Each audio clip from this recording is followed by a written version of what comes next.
Good evening, ladies and gentlemen, and welcome back to the Gran Turismo Series Racing League Season 39 EU Division 2.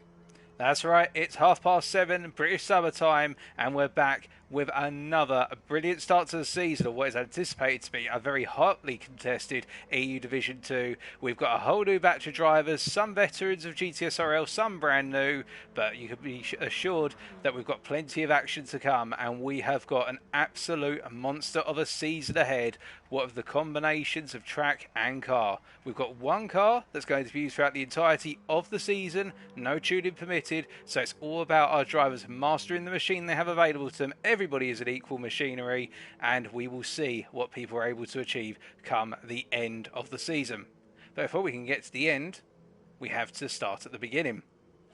So I'm your host, Paul TX141 Walsh, also known as Britain a Spit, depending on what media you follow me on, and we say hello to those of you who already tuned in, including Pingo Phone and Zeronic, and we hope you're all doing well and you've had a good start to your week. Well, the fact it's Tuesday right now, and a number of you will have had the bank holiday Monday off from work, and, well, we are here today at Kyoto Driving Park, Yamagiwa, a circuit which, whilst it does not exist in real life, is a circuit which I personally wish did exist, and I think a good number of drivers do. Some don't like it as much. It's a bit of a Marmite circuit, but the aim of the game here today is to maintain speed through the sweepers. There's a lot of sweeping corners, 15 turns in total, and our drivers will be driving in the KTM Crossbow machine. It's a dedicated racing car made by the Austrian motorcycle maker. Pingo Phone will be very aware of them, given the fact that Pingo Phone is from Austria as well. Or at least we take it to be understood that way, based on nationality and GT Sport. And we have got some new people on the block. We've also got a new trackside host today, as we say hello to Jerry R Driver in the chat, and we also welcome him in as an official GTSRL lobby host from this season onwards. Jerry R Driver will be hosting EU Division 2 tonight, and I believe maybe hosting some other lobbies going forward. And Jerry's also racing in EU Division 2, but I've already jumped ahead a little bit. So what can we expect then? Well, we have got 3 races tonight. But before that, we've got a qualifying session at the hour. So when we get to 8 o'clock our time, British Summer Time, we'll be getting underway with the qualifying session. It's the standard 12-minute qualifier where our drivers are asked to go out onto track and set the fastest possible lap time. After which, we will then have race number 1, which is going to be a sprint race consisting of only 5 laps. The idea being in that race that you want to try and finish as high as possible, because that will determine your your starting position for race number 2, and give you a good idea of where you can potentially finish in race number 2, because we base the grid order for race number 2 on where you finish in race number 1. So if you win race number 1, you start and pole for race number 2, etc. And it's the same format for race number 2, a quick 5-lap sprint race where there's no need to worry about strategy. It's purely a sprint to the end, and then following at race number 2, we have race number 3, which is the feature length race, where we have the mandatory pit stop. 11 laps, it's a double length race, but you do have to keep in mind that whilst you are required to come into the pits, you do not have to change tyres. So as a result, it comes down to whether you feel most comfortable on the tyres you're on, and the fact they've got quite a bit of wear on them already, or whether you opt to change the tyres and go for a fresher set in order to hunt down other drivers, or to try and set that fastest lap. Of course, there's no points for setting fastest lap, or indeed qualifying on pole here, but there's always a little bit of pride to go with it. Enough blathering, and let's start to introduce the drivers who make up EU Division 2 for Season 39.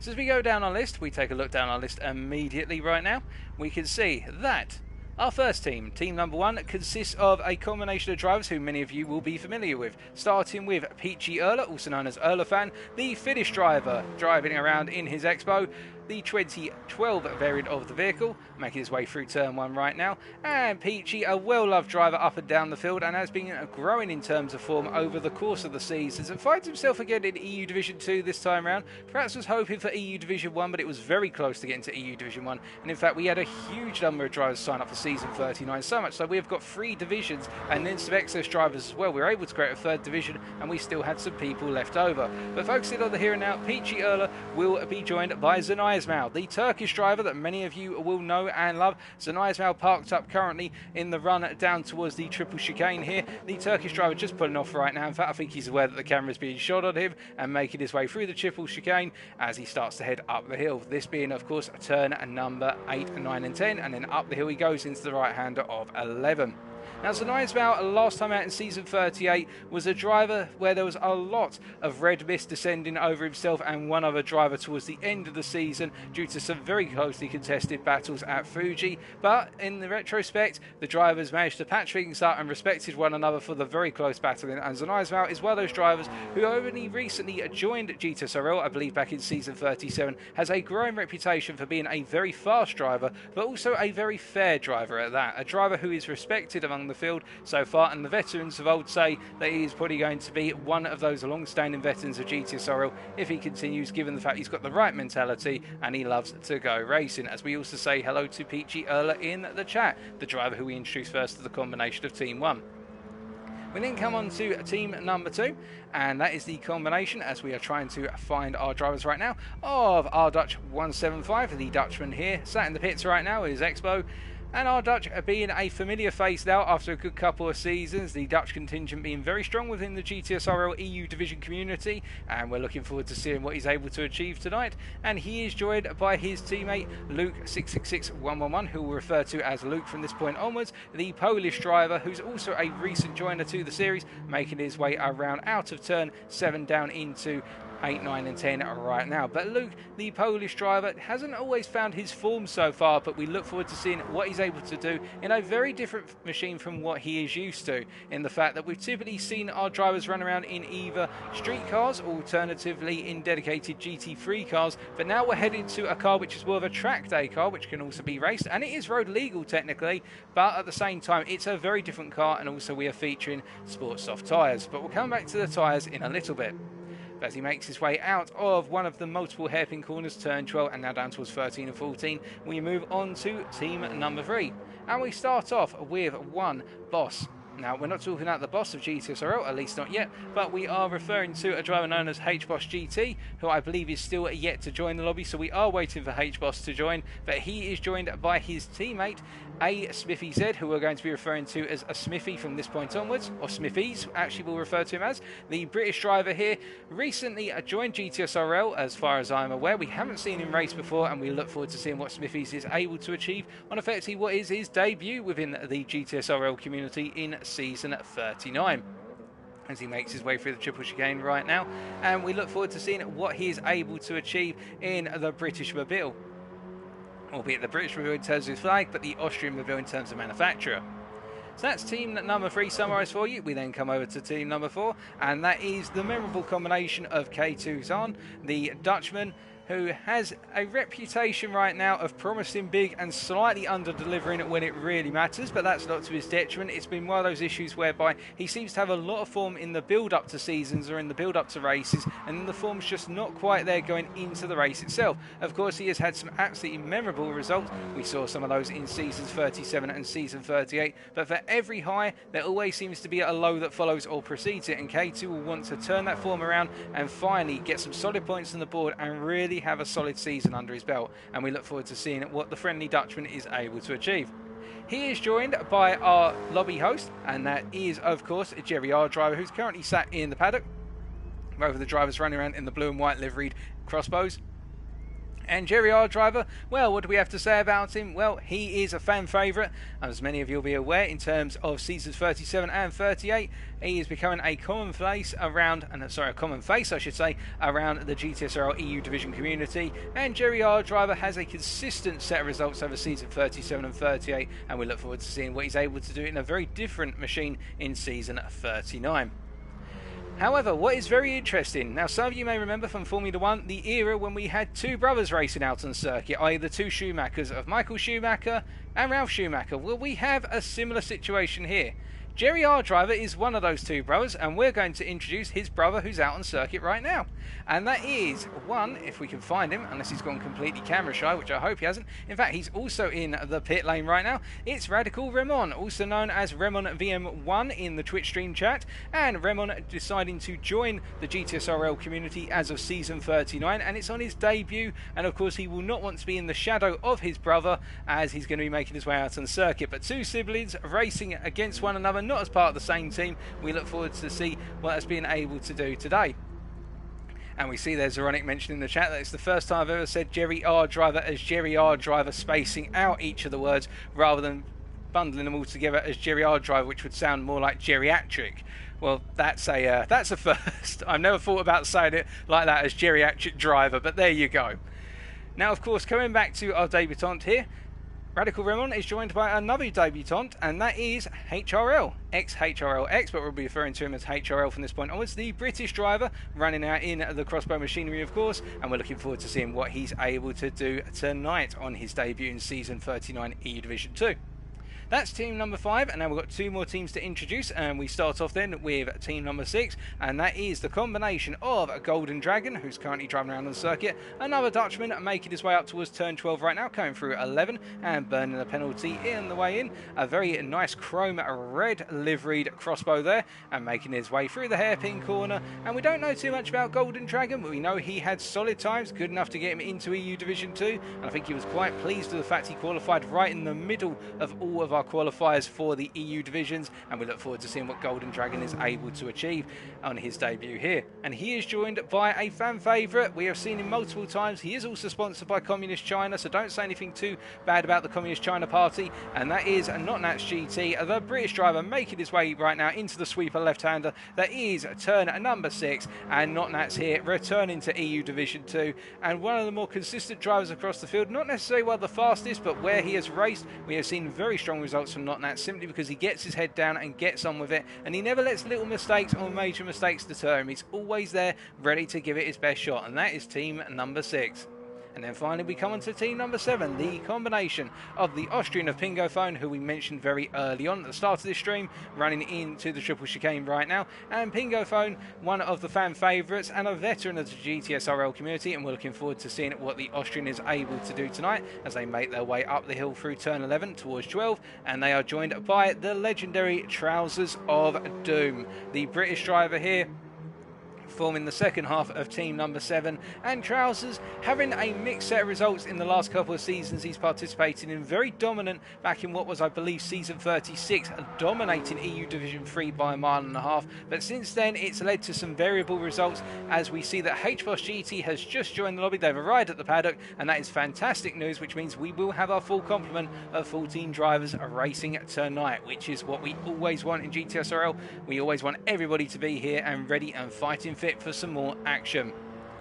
Now, given the time right now, we've got a couple more minutes before we start getting stock checks and voice checks underway. Of course, we won't be part of those voice checks, which are being run by Geriard driver. He'll be running those with the drivers to make sure they can hear him, as he is effectively the trackside steward to make sure everything runs as planned. But once we see that HBoss is out of the circuit, we'll definitely introduce him for you and make sure the camera is shone on him, as all drivers deserve their time in the spotlight, of course, where we can achieve that.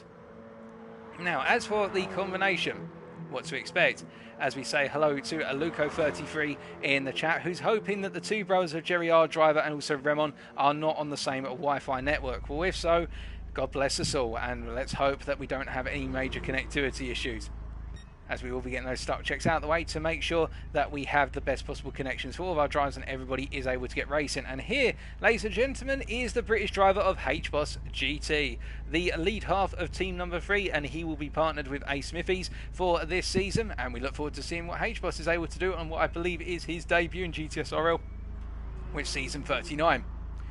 Now, whilst all of our drivers are making their way around, let's point out that our expectations for tonight, well, our drivers are running around in a very powerful little nippy track day machine known as the KTM Crossbow. Now, this vehicle comes with 2 different types of gearbox. You could either get it with a sequential 6-speed or alternatively a manual 6-speed, and I believe here we do have the sequential 6-speed gearbox, unless I'm very mistaken, and we're going to be hopping on board with our Dutch as he takes us around the lap at Yamagiwa.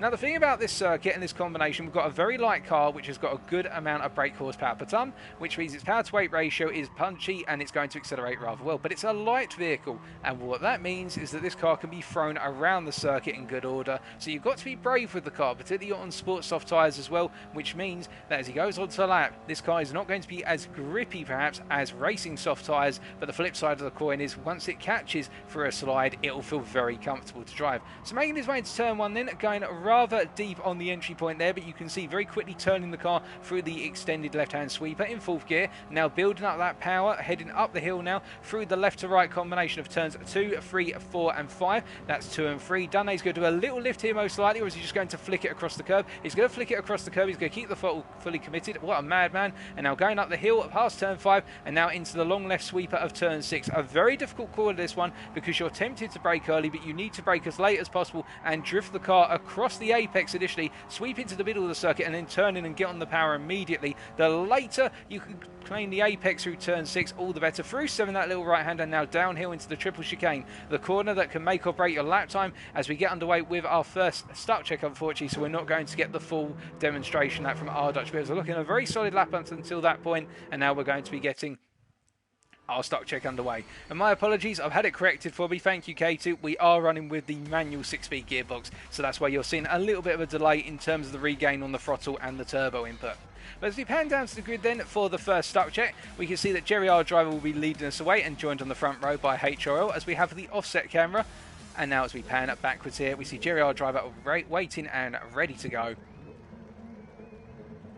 And of course, we will be watching for all of our drivers to make it away. And this is also a good chance for them all to get a feel of what it's like launching off the line and running down to turn 1, which will be very close as we see K2 trying to launch the car there without traction control and getting a significant amount of wheel spin for it. As all of our drivers make their way away immediately, and you can see that all 2x2 hurrah charging into turn 1. And now it's a case of settling into an order here. You can battle side by side into turn 1 as we see HBoss and K2 doing this right now, and they're doing so very effectively. HBoss on the outside and will build up the speed. But then we see that our Dutch, Not Nats, and a good number of other drivers all running onto the grass there. But you can very quickly regain control of this car with a little lift of the throttle as Pete Schürrle gets it very wrong and into the wall at turn number 3 as he makes his way out the corner and spinning out completely. But right now up front in this stock check race, we can see Jerry, our driver, he's got one driver on his left, one driver on the right, but full commitment into the turn 6 corner there. And you see K2 trying to hold on the inside, trying to use the curve there to keep the car on the inside and rotate it around. Does so successfully, but he has to be careful on the throttle because of the fact he's got 2 wheels on the grass, the 2 left-hand wheels,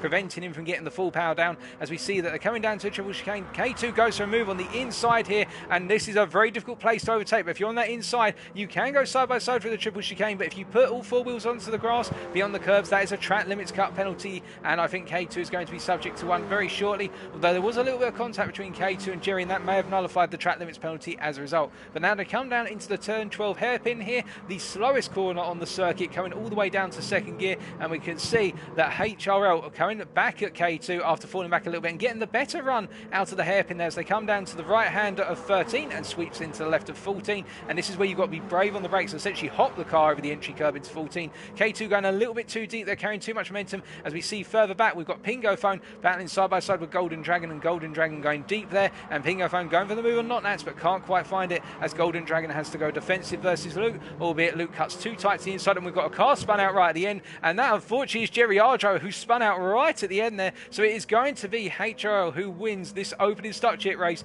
by a tiny margin. K2 and P2, A Smithies in P3, Not Nats in P4, Pingo Phone P5, Golden Dragon, Luke and Charles the Doom down to P8, Radical Ramon in P9, HBoss GT in P10, Zanizmau in P11, Pete Schürrle recovering to P12 in the end, R Dutch to P13, and Jerry R Driver in P14. Congratulations to all of our drivers for making it away. That's a brilliant stock check, and well done to our winner.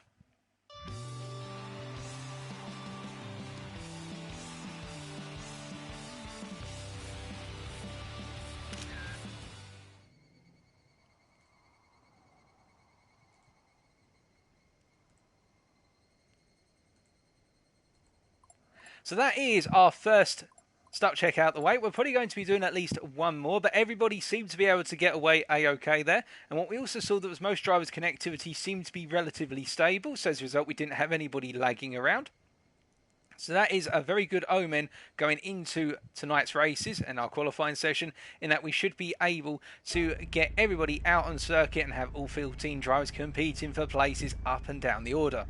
Now, what we did see there as well in that stock check race was the fact that the run down towards turn 1 is quite a long run in these cars, and what that means is drivers can be a little bit fortuitous in terms of going for a move, but the most aware drivers will most likely tuck to the left hand side of the circuit as much as possible before going into the braking zone for turn 1, because they'll want to hold themselves on the left-hand side as we get another start check underway. So this is our second start check. We're getting our start checks in nice and early and clearing them as quickly as possible.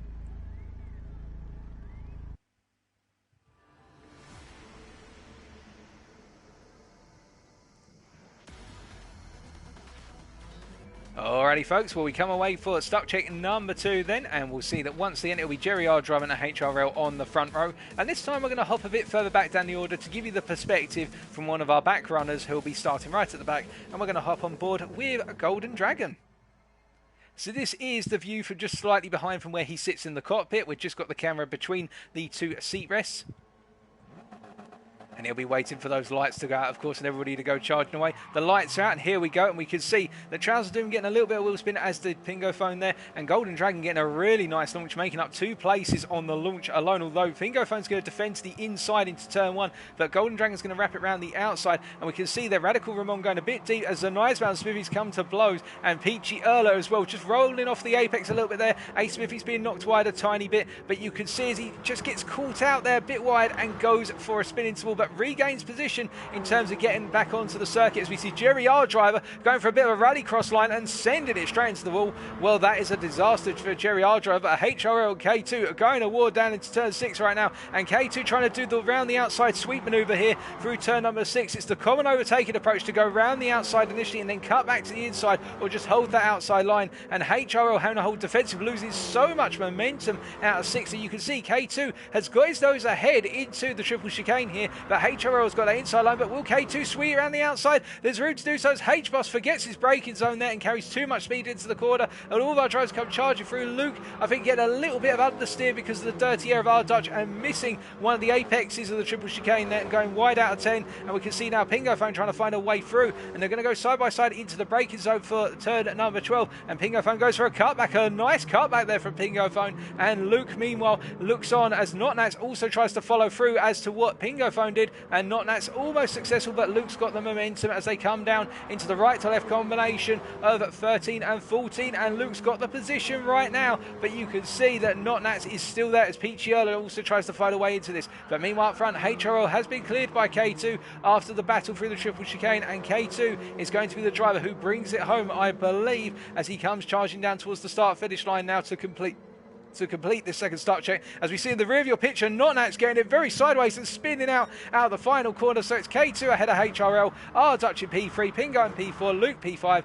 Peachy Erler P6, Zanizmal P7, Trouser doing P8, Smithies P9, and then it's Golden Dragon round off our top 10. Radical Ramon P11, H-Boss in 12, Notnats in P13, and Jerry R driver in a very solemn P14. And I think he'll know he won't want to make those 2 mistakes that he's made so far in the start checks in the races itself. But without further ado, congratulations to all of our drivers for making it across the line, and congratulations to our winner of the start check, K2 San.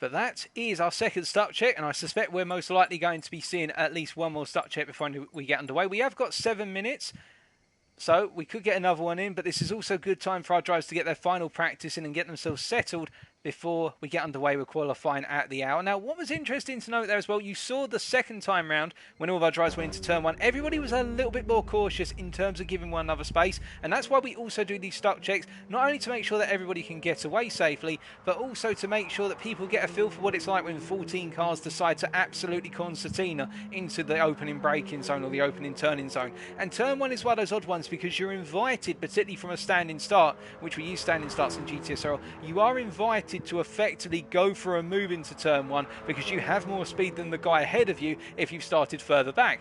But at the same time, carrying a lot of speed turns you into a little bit of a silver bullet, and the fact of the matter is that once you can't get the car stopped on cold tyres, particularly on sport soft tyres, then you end up running out of control and you run the risk of essentially knocking drivers out of the way, which is the last thing you want. So that's something that's going to be in the minds of our drivers, and if you'll just excuse me for 2 seconds, ladies and gentlemen, and I'll be right back once again.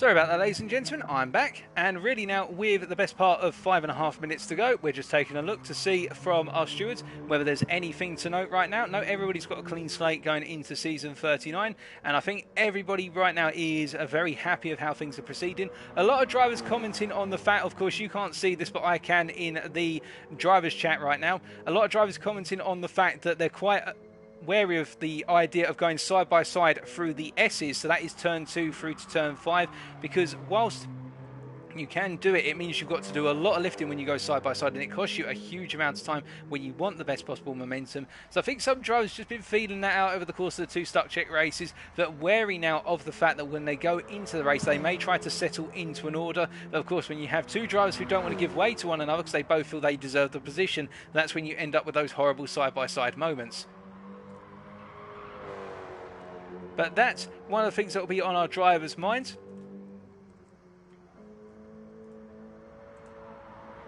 As we're really now just counting down the clock. And we are going to hop back on board with our Dutch once again so he can finish off taking us around the lap that he was doing before we got our stuck checks in.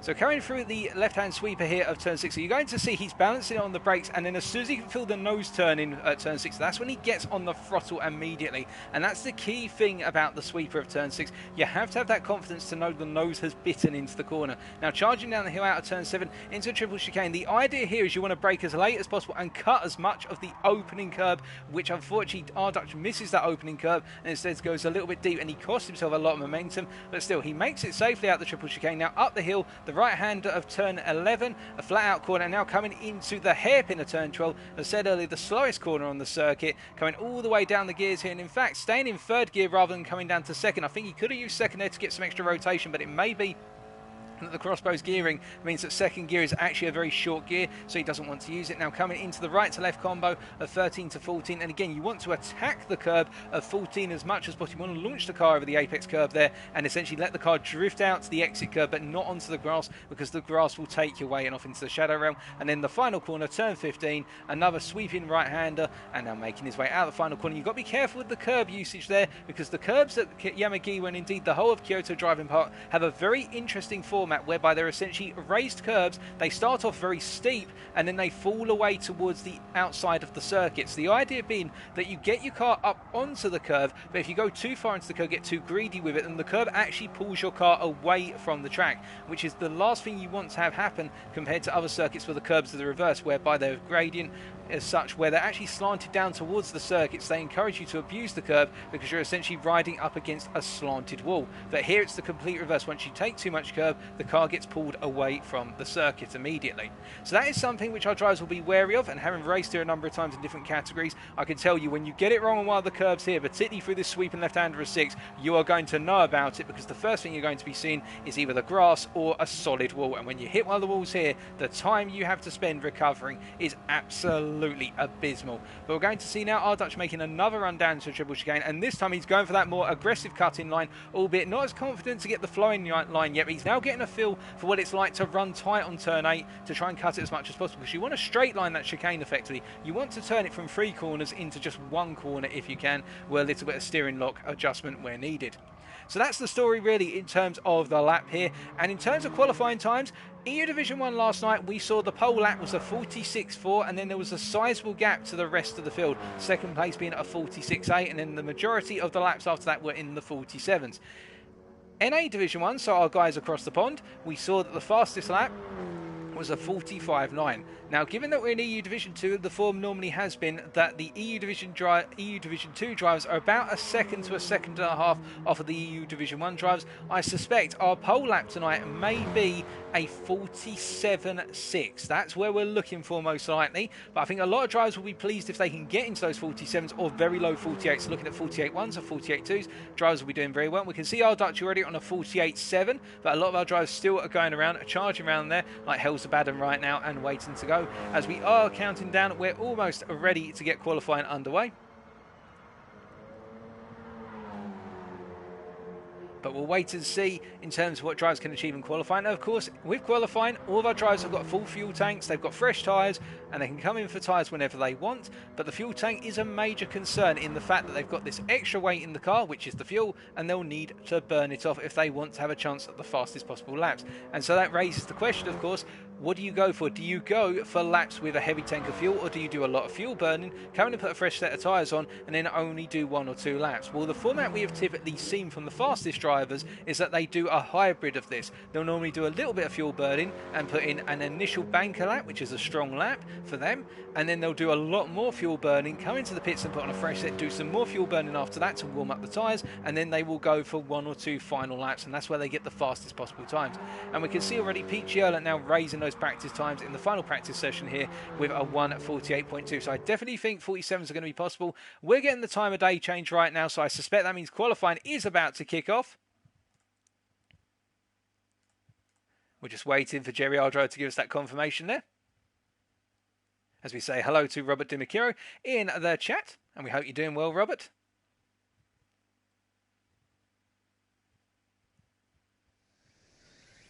But we have had the time of day change from the early hours of the morning to 10 o'clock local time now. It's amazing how global warming has advanced the time so rapidly. We are go for qualifying. So 12 minutes, ladies and gentlemen. All of our drivers will be getting out onto the circuit as quickly as they possibly can. And now it's a case, at the end of the 12 minutes, who is going to be on pole? Now, predictions would say that we haven't seen a driver who's been dominant in terms of pace over the start check races, or alternatively in the practice sessions, or at least from what we hear.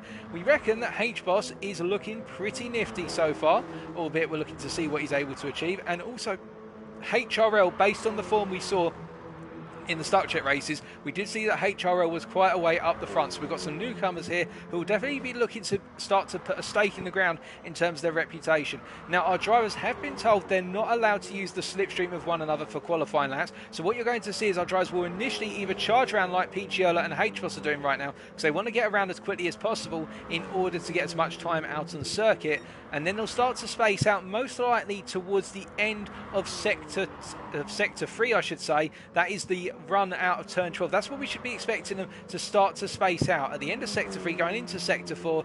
Alternatively, we may see our drivers space out quite a bit. As we can see further back right now, we have got Luke 666, who is actually going for a bit of fuel burning right now and giving himself some space out of the circuit. And this is that combination of strategies that we talked about earlier, where some drivers will be going for the fuel burning approach, others will be just trying to set as many laps as possible and naturally build up their lap time as they burn fuel out the car, and also more rubber is laid down on the circuit, because that can just provide that tiny little bit of extra grip, which helps the driver out in the most clinical of moments. But without further ado, it is going to be Ardutch who is going to be kicking us off, as we say hello to Russ Donkey, and we can see that Ardutch then will be kicking us off with the opening flying lap of the field. So around he comes then to commence his lap, and we ride on board with the Dutchman.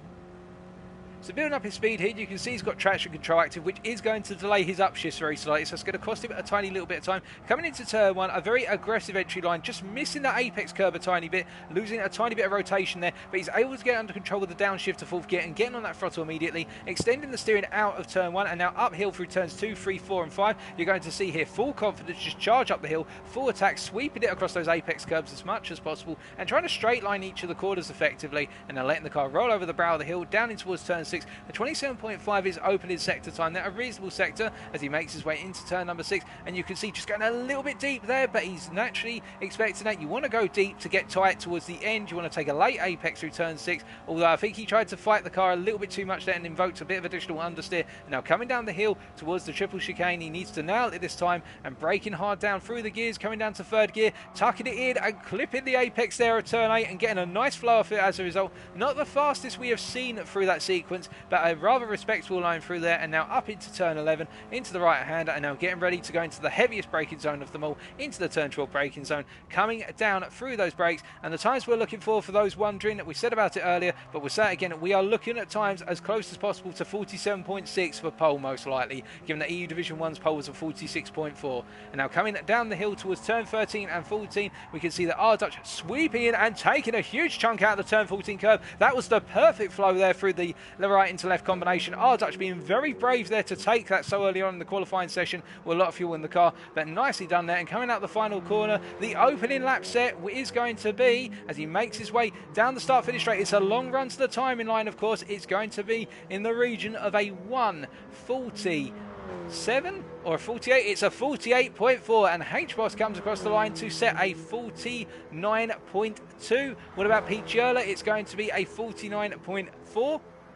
Not Nats and K2 tripping over one another a little bit here. I'm not sure what's going on, but K2 definitely a lot faster. I think these two drivers haven't given each other enough space, but of course the stewards will be looking at that one. But K2 setting a 1:48.9 and trying to get out of the way of drivers, but almost impeding HRL there, who has set a 1:49.6 on his opening qualifier lap. But a lot of drivers tripping over one another a little bit here. I think we've got some fresh faces and also some rusty veterans who are just not used to running around in these cars and how quickly they can catch up to one another. But still, the show must go on as we see that Luke right now coming across the line. It's a 1:50.8, and then behind him Zanai Ismail, a 1:51.4. And then we've got Trouser Doom, who's just coming across the line right now. And I think a number of drivers just trying to get their feet in right now. A 50.4 for the British driver there. And looking even further back, Jerry R driver coming across the line here. And it is a 1:49.6, moving up to provisional P7. And then we've got Ace Biffies coming across the line here. This looks to be a 1:50.5. That's P10 provisional right now. And then we've got Golden Dragon, the Dutchman, coming across the line here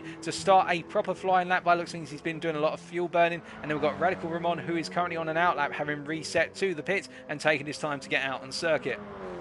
And that is a little bit unfortunate with regards to Radical Ramon not getting as much time out on the circuit as perhaps he would like, but still he's got plenty of time to go. So pole right now, a provisional pole, is a 48.4, and it's only 1/10 ahead of Pingo Phone, who we missed out in the opening crossover of the line, the Austrian with a 48.6. So pole position is definitely not secure to any particular driver right now, and Pingo not on a personal best on this lap. We can see down in sector 3 there and coming into the final sector. Can they improve at all as they go very wide out of turn 14? And you can see Pingo just nailing it on the curb and keeping it together as all of our drivers come around to complete another flying lap. What can the Austrian do as they come out the final corner and H-Boss jumps into the pits? Well, Pete Yerler has now set the provisional pole of a 48.1, so the times are starting to come down as Pingo is going to come across the line here. I don't think this is going to be a major improvement from Pingo. It's definitely not an improvement. It's a 50.0, so just setting up for another lap as we can see that K2 coming out of the final corner on what is a burn-up lap and then getting ready to go once again as H-Boss comes out the pits onto an out lap, a fresh set of tyres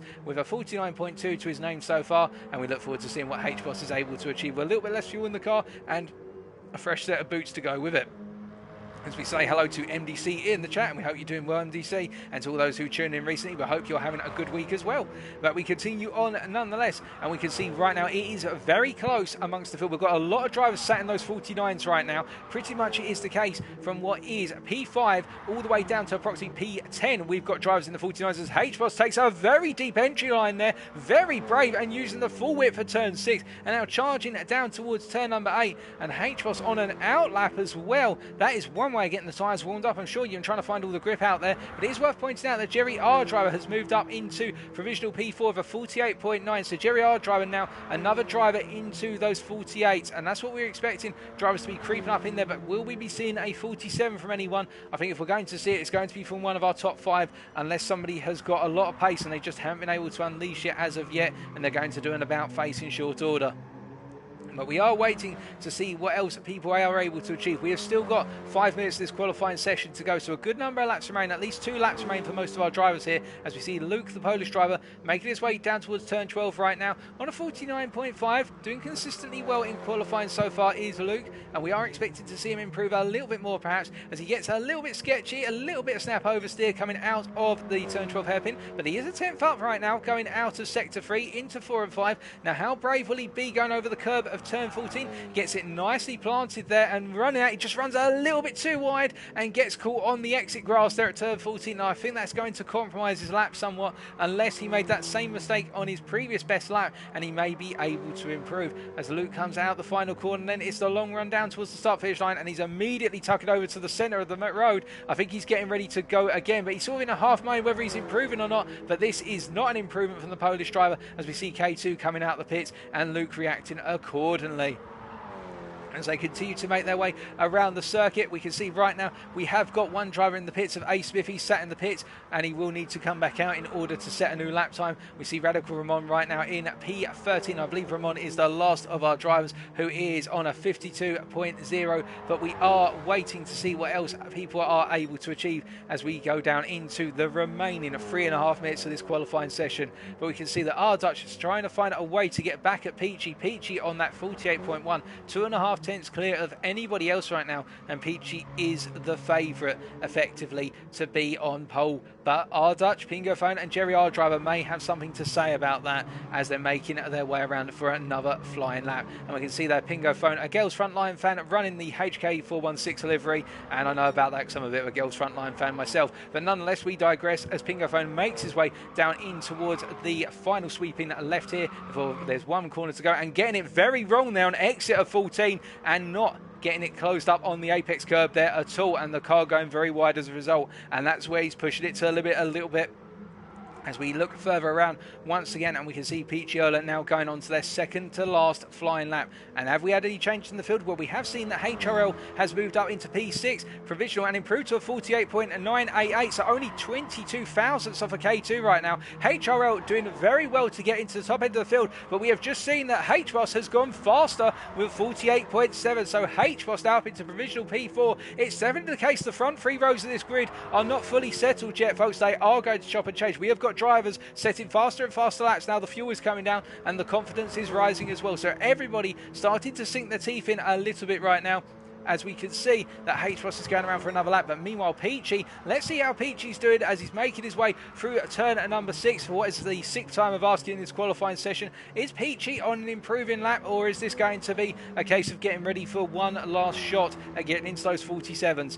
As he comes down the hill then, down in towards the triple chicane, this is 3 tenths faster. We are going to stay with Peachy. This is looking to be a very strong lap right now as he makes his way through this triple chicane, gets very sideways on the exit of 9, and that has completely compromised the lap, and Peachy will only have one more shot at this. But I bet Peachy right now must be kicking himself. That's a disaster for the Finnish driver, because he was almost half a second up, I reckon, come the end of this sector, sector 3, if he'd nailed that, and that would have been a 47.6 for sure. But as he comes across the timeline here, you can see how much time he's lost, and he's got to go one more time. But it's going to be our Dutch then who gets to respond first in terms of trying to set a better lap, and you can see our Dutch going for the deep line into the final corner here, so saving it all up for one final lap rather than trying to optimize it off of this current lap. Deep lines mean that you will lose lap time on the current lap, but it gives you more run down towards turn 1 as he comes across the start finish line here to a 48.4, and we can see now Peachy Erler coming up behind as well, as we've got HRL coming across. And we should also note that K2, I believe it is K2, has moved back up into provisional P6, and well, we've had a little bit of a chop and change in terms of drivers' times here, as I think we have got somebody improving. It's Charles Ledoux improving right now, who has improved to a 49.6 on his previous lap, provisional P8 right now, and we look forward to seeing what he's able to do if he's able to get one more lap in. But it's going to be very close in terms of getting one more lap in. He is up by 4.5 tenths now, it should be noted, the Brit, so I think he is going to be the last driver. We've got somebody spun out there. Zanizwell spun out of turn 14, not sure what happened there, but as our drivers all come to the end, then we're going to stay with Charles Ledoux because this is looking to be quite the improvement. He's got one corner left to now, and if he can nail this, I think he could be looking at a 49.2, and if so, that would be good enough to move him up into the contest for P7. He'd be going up against Luke right now as he comes out of the final corner. Then it's the long run down towards the start finish line, and it is going to be a 49.2. Charles Doom up into P7, but how will the other drivers around him respond? As we do see we've got some more drivers coming through. We've got Golden Dragon coming up right now. We did see a driver who come across the line but didn't quite catch them. How does Golden Dragon do? Does he improve from a 50.1? This isn't improved. It's a 47.8. Golden Dragon Golden Dagon, I should say, saving it to the last possible moment, and well, that is absolutely phenomenal. Now, how will other drivers respond here? Peachy on a flyer right now, and 2.5 tenths down, so we see a 47.8 as HRL gets it very sideways there through turn 14, and Peachy makes a major mistake and goes beyond the curb, so Peachy will not be improving it, as K2 has also got a 2-second penalty for track limits at the triple chicane. So I think Golden Dagon has jumped this, folks. I think he has got pole position, unless somebody's able to prove. Well, our Dutch has just improved to a 48.0, but it's not enough, and well, can Pingo Phone perhaps take it? No, Pingo Phone is parked at turn 1. H-Boss has spun out at turn 12, and the HRL right now has finished and not been able to improve. And with Peachy not improving and K2 definitely not able to improve, although they are listed as being on a best lap, they're going to have to abort that lap. That means, ladies and gentlemen, as they're all coming to the end of this qualifying session, we have had a sleeper on our hands, and they've jumped up the order. So, as K2 comes across the line, let's take you through the qualifying order then for race number 1 as K2 finishes off here. We're just going to watch him across the line. Pole position, folks, has gone to the Dutchman of Golden Dagen with a 1:47.8. The driver who was able to nail it in the end compared to everybody else who seemed to be the favourites. Golden Dagen has just appeared out of nowhere, and you love to see it. 2 tenths clear of our Dutch 175, who will be sharing the front row with him on a 48.0. So only one driver in EU Division 2 hitting those 47s today. The second row will be started off by Peachy Erler on a 48.1, joined alongside by K2 Zahn, only a tenth down. And then the third row of the grid will be started off by Pingo Phone, and alongside him will be H-Boss GT. And the British driver on his debut, they're doing a very good job of getting into P6. Although I do believe Jerry R driver may also be in amongst this, so these places may change by one position here, folks. Nonetheless, HRL, I believe, is starting in P7. We'll be starting off our 4th row, and alongside him will be Trousers of Doom. And then on our 5th row, it will be Luke, joined alongside by Smithies, who already put in a couple of laps in the qualifying session. Not too comfortable with the combination here by looks of things. And then our 6th row of the grid will be started off by Radical Ramon, and he'll be joined alongside by Notnats. And then starting right at the back, unfortunately, will be Zenoizmal, who had a very difficult qualifying session, just could not get it nailed down on that 50.6. Of course, Jerry R driver will factor into this. I think Jerry R driver is somewhere in the region of P5, so that means all the drivers behind will essentially be demoted a place. Jerry R driver has had to quit out to set the grid. But that's something to keep in mind, that we will see a slight change in the order here.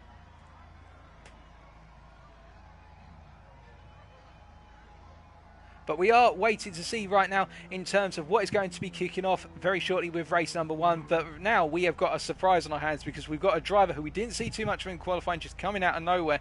And place your predictions now, folks, for race number 1, as we're finally going to get Mr. Dagen's name right for all the racing and qualifying. I do apologise about getting the names wrong. And remember, if I get names wrong, let me know and I'll fix them for next time. I've butchered a few names in the past, and I believe that our Dutch and K2 have got a... Well, sorry, the Dutchman of K2 and also his teammate here of Jerry R driver have got a team name they want me to pronounce as of round number 2 next week, which I'm probably going to butcher. But whilst we are waiting, I'm going to take a very quick sip of water, and I'm sure we're going to be underway with the racing action within the next 2 to 3 minutes.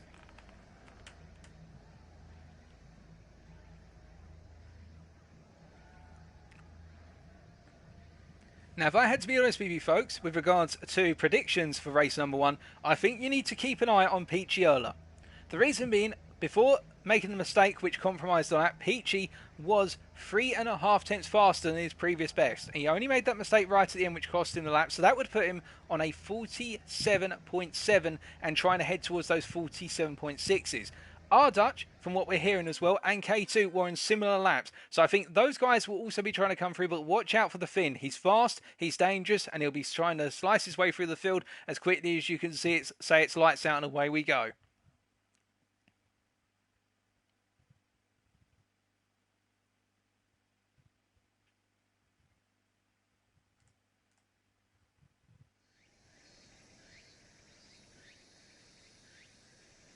And now all of our drivers will be required to ready up, and then we will be good to go. With the time of day changed to 11:30 now, curse that global warming.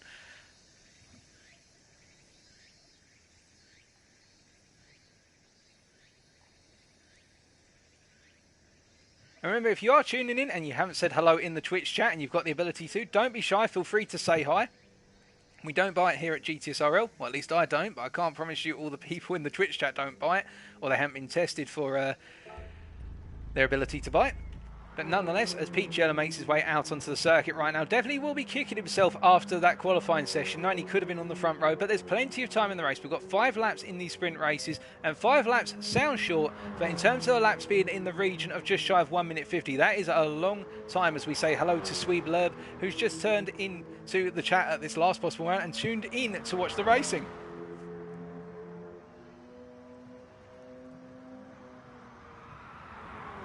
And I should clarify, I said Sweelurb as in Swedish, not Sweetlurb, although Lurb is a sweet gentleman as well.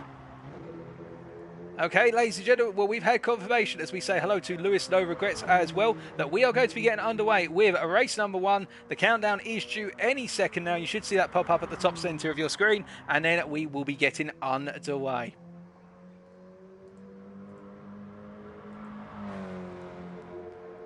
All our drivers right now just getting ready to go. And of course, they're all going to be salivating at the opportunity to put their stake in the ground at race number 1, particularly the newcomers. And I reckon watch out for HRL. We're going to be seeing a lot more of him, I'm sure. And the same with H-Boss. Both of these two newcomers, the two new Brits, looking to put their stake in the ground and do the best they possibly can on their debuts. And let's see what they can achieve as everybody is making their way out and readying up.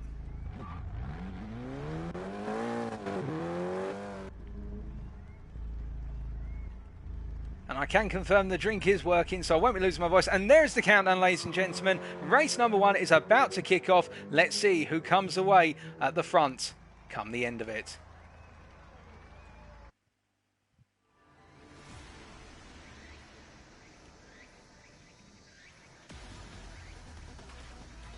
So as we pan down to the grid then, it's Golden Dagon on the front row, joined alongside by the Dutchman of our Dutch. A Dutch front row, a Finn behind, a Dutch in amongst that with Peachy and K2. Watch out for the guys on the second row. They're going to be wanting to jump up the field as quickly as humanly possible. But also watch out for HRL and H-Boss in P7 and P6 respectively.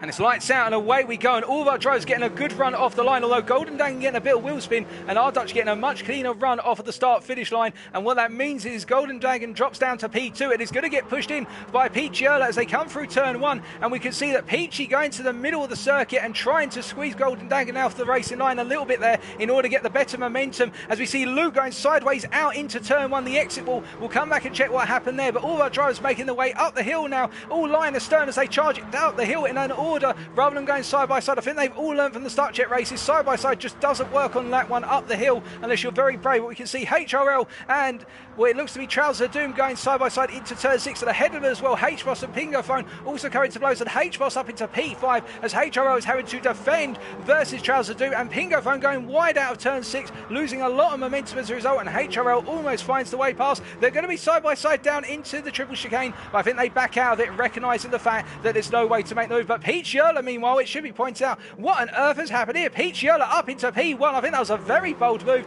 We will come back and take a look at that, and our Dutch is in P2 now, and K2 in P3, Golden Dagon in there in P4, and we can see that Pingo Phone and H-Boss still battling with one another as they all come down to turn 12 for the first time asking. Golden Dagon going for the move up the inside of K2. K2 getting a little bit of a knock there, I believe, off of what looked to be Pingo Phone or HRL, but he still made his way round. In fact, that knocked him around and gave him a little bit of turning for the corner apex there, so he'll be grateful for that one. He'll be flashing his lights to say thank you very much as HRL takes a little bit of a defensive line versus H-Boss into 14, but both drivers make their way through, and HRL compromising his line here means they're going to be going 4 wide into turn 15. You can see Jerry R driver going for the triple move up the inside of Trouser Doom. HRL and H-Boss, can he get it done? However, he's side by side with H-Boss as they come out the final corner, and HRL gets knocked a little bit wide there. So after one lap, it is Peachy Erla 9/10 clear of R Dutch, followed by K2's Arn, then it's Pingo Phone, followed by H-Boss, then Jerry R driver, Trouser Doom. All three of them going side by side here in the battle for P5 into turn 1. Trouser Doom can't make it stick on the inside versus either of them, and they settle back into an order. HRL looks on in P8, Not Naps in P9, Radical Ramon in P10, Zanizman in P11, Golden Dagon in P12. It's gone from good to bad to disastrous for Golden Dagon, but I'm sure he'll be coming back later on. Ace Smithy's in P13, and Luke with that disastrous start all the way down in P14. But looking back up the front right now, Peachy Erla is breaking away from the field a little bit. 1 second is the lead right now, held by the Finn.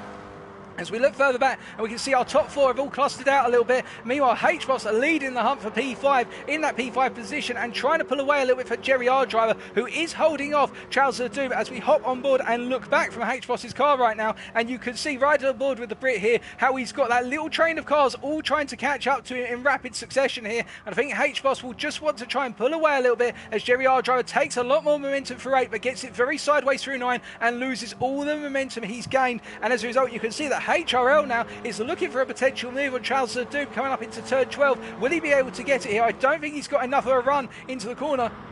And Trails of Doom actually going very defensive here in the middle of the road versus HRL. And HRL trying to go for the sweep around the outside and cut back in, but it doesn't work. And Notnats now is looking to get into position to try and take that P8, but he's a little far back. Is Notnats not feeling too comfortable with the acceleration zone out of 12 on lap number 2. As we see Trails of Doom getting very wrong there. There's contact between the pair of them, and HRL has had to park up the car, but he needs to get off the racing line rather than park it up in the middle of the circuit. But something has gone very wrong there as Trails of Doom has spun out, and the racing continues on all the same. And we can see now that Picciola is definitely clearing away from the field. 1.6 seconds to go, and Dutch just cannot respond right now. The gap opening up, but he's got enough of a gap to hold on to P2 as we see K2 is being reeled in by Pingophone. Pingophone getting closer and closer as they make their way through turn 1 once again there, and it looks as though right now K2 is feeling a lot of pressure from the Austrian, is the Dutchman, as we see that HBoss meanwhile is a bit further back. And with the incident between HRL and Trails of Doom, we can see that Radical Ramon is now up into P7, having started close towards the back right now.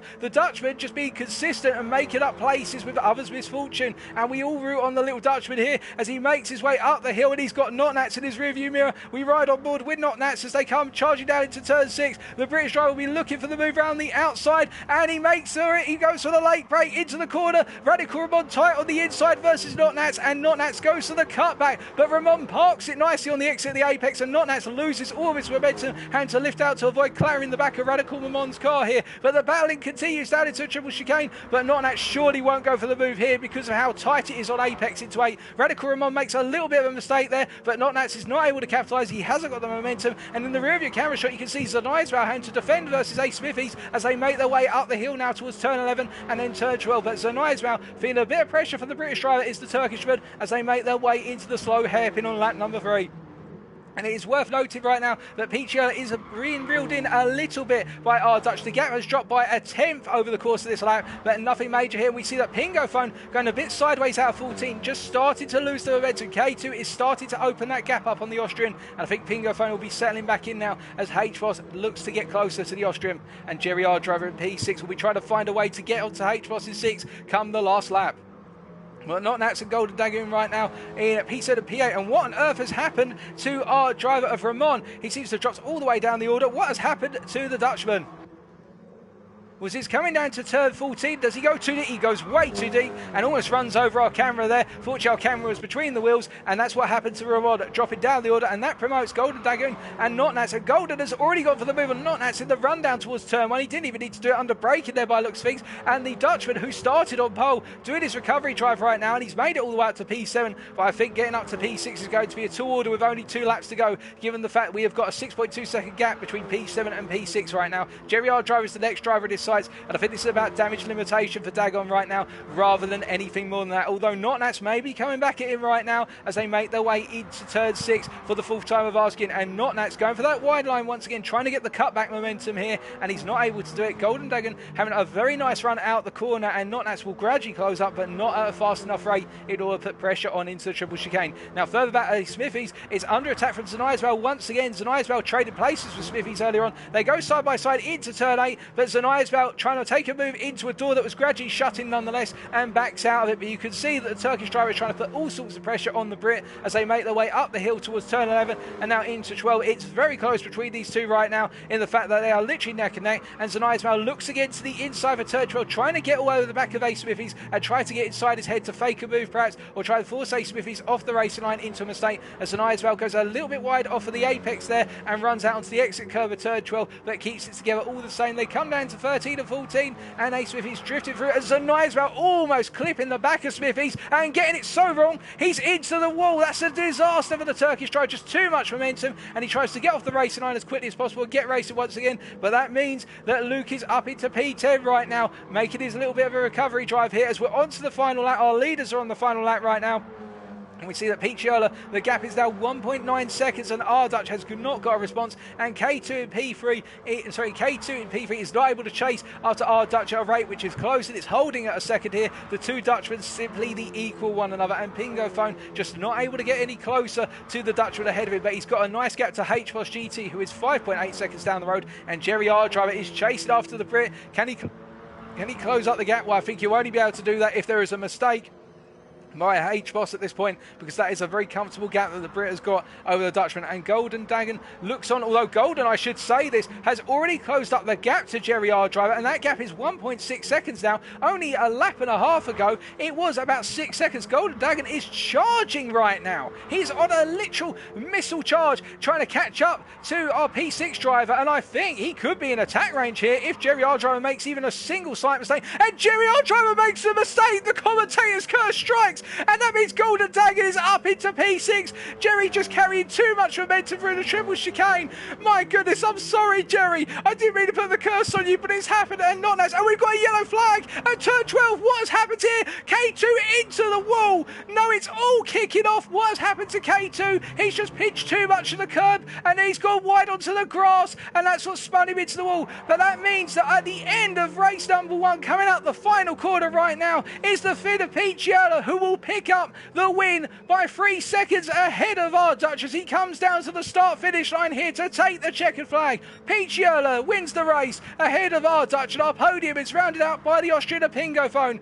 Behind, on his first race in GTSRL, H-Boss picking up a P4, K2 behind in P5 after that mistake right at the end, and Golden Dagon coming home in P6, recovering well. Not Nats in P7, Jerry R. Driver in P8, and then behind we've got a long battle occurring right now. Ace Smithies leading this big pack of cars in P9. It's going to be Luke in P10, Radical Ron in P11, Trouser Doom P12, HRL P13. He won't be best pleased with that, but he'll be kicking himself and be ready to go again. And Zanai's Val P14. Congratulations to all our drivers, but to our race winner, Pete Yerler from Finland.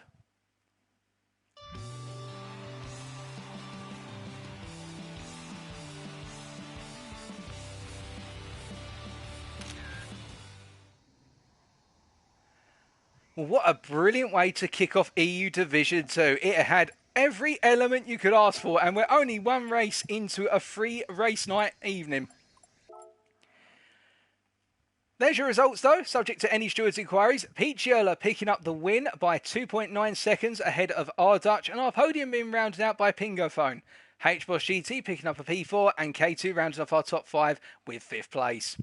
Pete Yerler picking up the fastest lap on lap number 4, a 1:47.701. The fastest lap we have seen during tonight's racing and qualifying. That's faster than the lap time for pole, so you can see that Peachy did have the pace to be on pole and has made up for it in race number 1 immediately.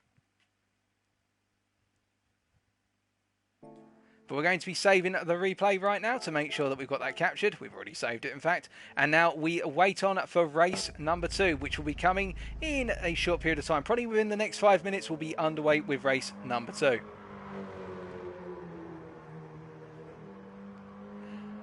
But what can we talk about from race number 1? Well, there's so much to talk about. We had the rather sedate action on lap number 1, which was interesting to see everybody settling into an order up the hill, but then it all started to kick off in the second half lap. All the overtakes started to come in. But what is worth noting, we definitely do seem to have our top 5 who are in a little bit of a different league compared, well, I say our top 5 plus Golden Dagon right now seem to be in a little bit of a different field compared to the rest of our drivers. So we have 2 packs. We have our lead pack, and then we have the rest of the field. But what that means is we have got some very intense racing, and Ace Smithies putting himself right in the middle of that second pack of drivers, but doing well despite the fact it's not a combination he quite enjoys, particularly the car, but doing all he can in order to try and make the most out of it. But a lot of our drivers also finding out the more they push with this car, particularly on the worn tyres, and K2 in particular pushing right at the end there to make that major mistake. As soon as you push with this car and run wide onto the grass, it's just going to come back and bite your hand off and send you spinning it into the wall. And that's what I think our drivers will be taking as information now going into races 2 and 3, is the fact that this car needs to be respected. It can't be pushed too hard, or if you're going to push it, just be wary that if you push it too much, as Ace Smithies goes a little bit wide there on entry of 13 to give himself extra width on the circuit, if you push it too hard, the car's only going to come back to haunt you.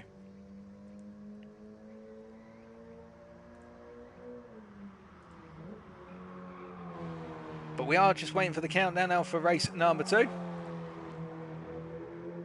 Oh, goodness me, I keep getting it wrong. Sorry, Peachy, it's Estonia, but the Finnish flag.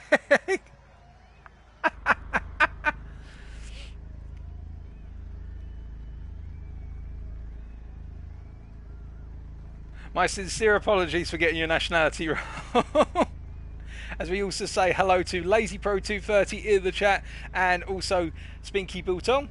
Hope you're enjoying things so far, guys. We've still got plenty more racing to come. 2 more races.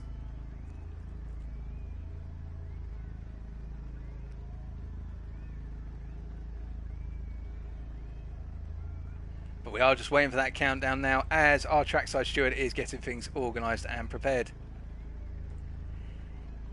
It does, but to clarify, Lerb, the issue with GT Sport is that certain nationalities are not represented when you register your driver's account.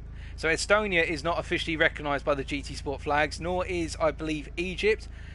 Quebec was only recently recognised as part of the 2021 FIA. So that's why we've got some drivers racing under different flags and all different mixes.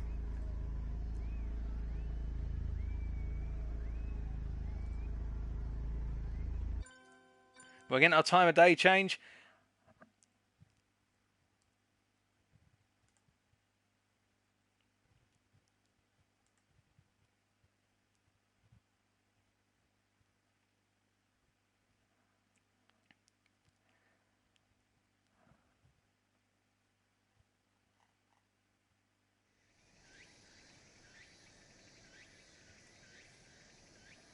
But our drivers now will be getting readied up once again as we move on to 3:30 in the afternoon. I mean, time in Japan just moves so quickly these days by comparison with the rest of the world.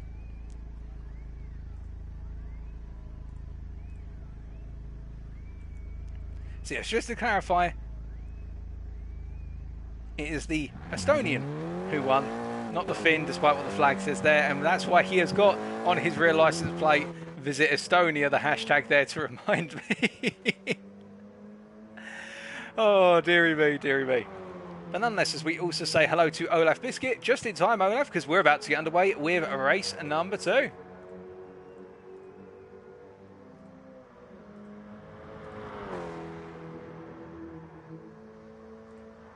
We're just waiting for that countdown now. Our trackside steward, Jerry Ardrive, should be doing it at any possible moment.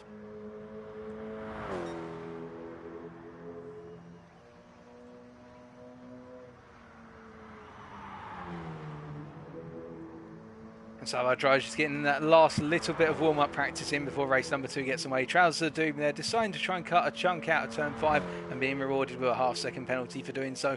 Turn 5 probably being the one apex you don't want to cut in the uphill run, just simply because the curb of turn 5 is raised more compared to the curbs of 2, 3 and 4. But there we go, there's the countdown, ladies and gentlemen, at race number 2 coming right at you, and who will be on the winner's step come the end of the 5 laps. Let's find out.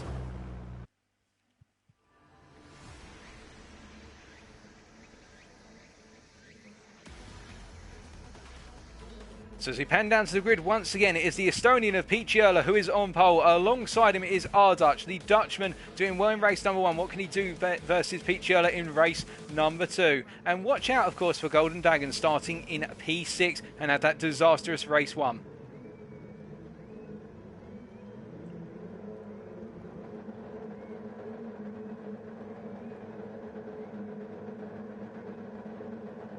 And it's lights out and away we go once again, and you can see immediately that Ardutch had the better start compared to Peachy, and Pingo Phone trying to get in the mix as well, but Pingo finds himself sandwiched a little bit to the outside by Ardutch's placement there, and H-Boss tries to sneak up the inside as Pingo Phone goes round the outside here and tries to make it stick, but H-Boss makes a double move on the pair of them and is up into P2 as we see Pingo goes a little bit wide, but they all need to settle down into an order right now, although Ardutch and H-Boss go side by side up the hill. Steady boys, you don't want this early on, it could be near fatal, but they get through all the same, and Not Nats right now with a huge amount of momentum up the hill. The British driver, they're literally charging all the way up into the back of K2. They all come down to the braking zone then for turn 6, and you can see Not Nats now forming a little bit of a bottle for HRL and A Smithies. The two teammates here, of course, battling side by side here as they come down to corner. Trousers of Doom go wide and gets spun into the wall. That's very unfortunate for Trousers of Doom as he drops all the way down the order, and we've got a yellow flag up ahead. What on earth has happened here? We've got a car that's in the wall, and it looks as though we've got a Dutchman who's gone into the wall there on the entry into turn 8. That's the last place you have an accident, but we'll check that back in a second. But what we can tell you, folks, is that H-Boss is up into the lead and Pingo Phone's in P2, and that means that it was our leader at that point who's gone spinning off the circuit. or somebody definitely has. Something bad's kicked off, but we're going to focus on that in a minute as we see H-Boss right now leading our drivers down the hill here and finding himself in a very unique position as we see Picciola in P3, the Estonian charging down to turn 13 into 40. He's got Arducho over the back of him, and it looks as though the tables have been turned effectively. The second and third row have been able to jump over the front row of the grid right now as they battle into the final corner. Pingo Phone and H-Boss, and I think Pingo feels that he's got the greater pace here and wants to get ahead of H-Boss and then run away with this one, because Peachy will be nipping at their heels in very short order. But that is lap number 1. So as they come across the timing line here to complete the first lap, it is Pingo Phone, 2 tenths, ahead of H-Boss, followed by Picciola, then it's Ardutch.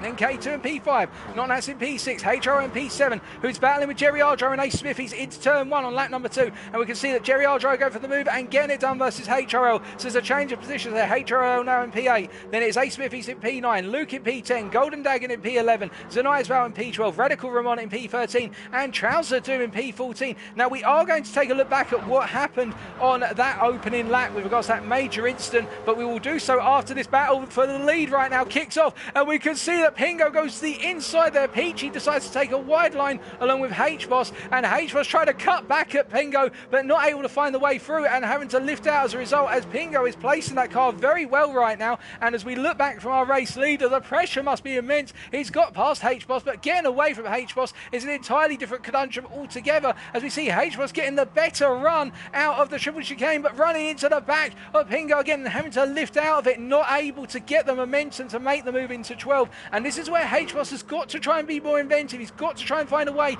to get that momentum to stick into the corner here, because he'll have it. And he's got K2 and Peachy all over his 6 right now. Peachy, of course, being in P3, K2 and P4. And it's Notnats right now who's in P5. Everything is kicking off even further back. There's so much action going on. You love to see it, but of course we want to see all of it, as HRL is now holding up Ace Smithies as best he can.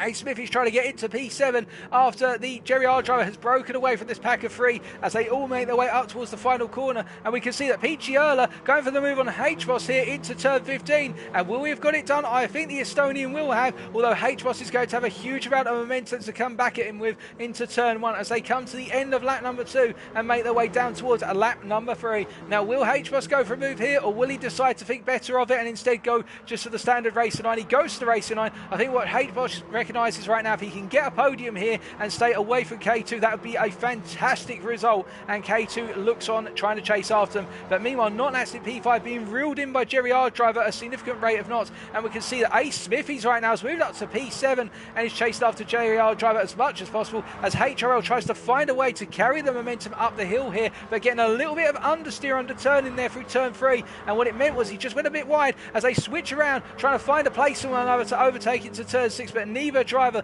getting the upper hand on one another right now. And we see they continue on as further back Luke in P9 it just watches on in a bit of a quiet world right now, and Ardutch in P10. We're not sure what happened to Ardutch, but what we can tell you is going down into the triple chicane, Pingo Phone is literally creating a rolling roadblock for Picciola and also H-Boss. And I think here, as we see that Notnats I think went deep, or somebody's gone very deep there. It was Jerry R driver who went very deep into the triple chicane, and he falls back into a freeway battle for P6, and Smithies capitalises on it immediately, as does HRL. It's kicking off all over again for the battle for P6.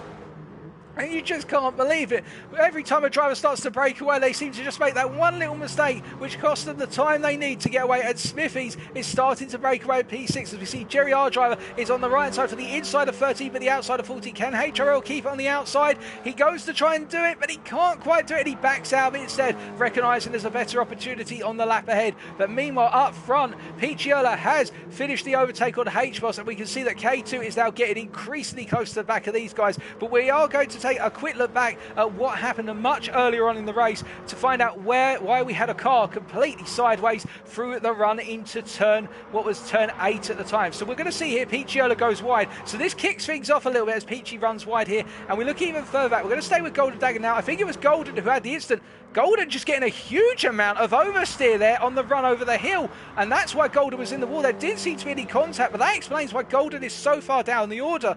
And well, that is an absolute surprise, as we see that Pingo Phone here making his way up the hill now down towards turn number 6 for the fourth time asking, and H-Boss feeling some pressure from K2 as we do jump on board with the Dutch driver, making their way down in towards turn number 6 and through 6 into 7 now. And what you can see is that K2 using so much more momentum and width for the circuit versus H-Boss. Will he try and find a move into turn 8? I think he's going to do it. He'll do it on the final lap, not on this lap, as he, in fact, he goes for a very late move here. He decides to go later on the brakes of the H-Boss, who broke early, and K2 makes the move stick for the time being. He had to be very reactive there. Smart reactions, fast reactions from K2. Has he got it done as he comes into turn 12? We'll wait and see if H-Boss tries to do something similar under braking, but I think K2 has nailed it, unless H-Boss has got something in the tank. No, K2 has got the move done, and they move on.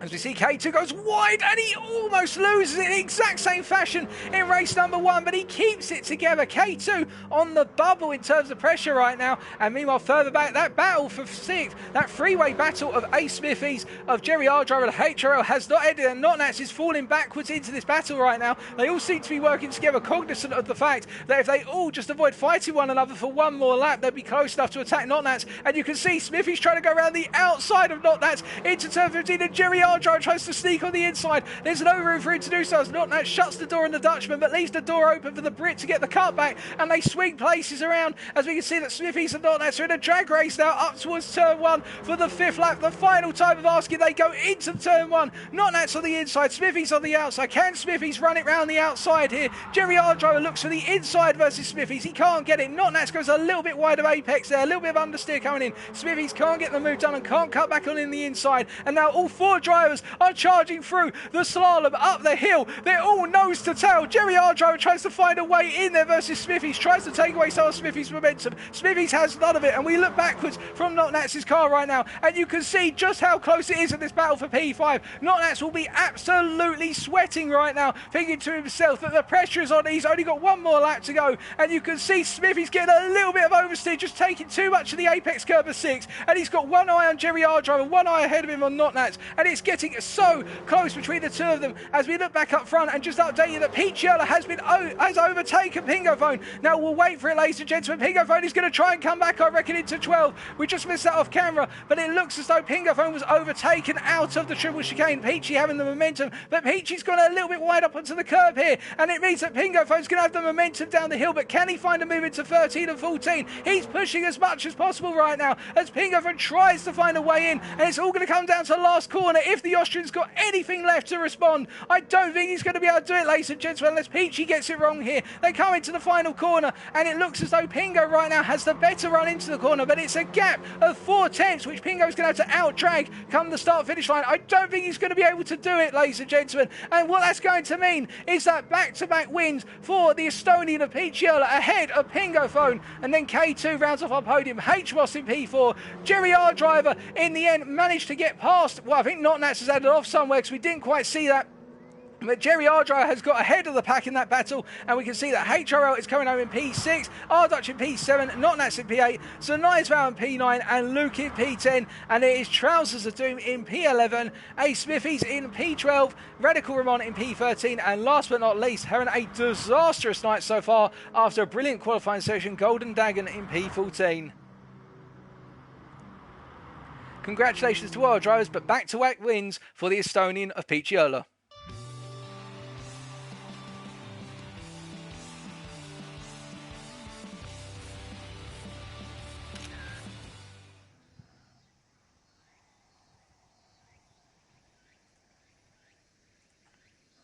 What a cracking second race.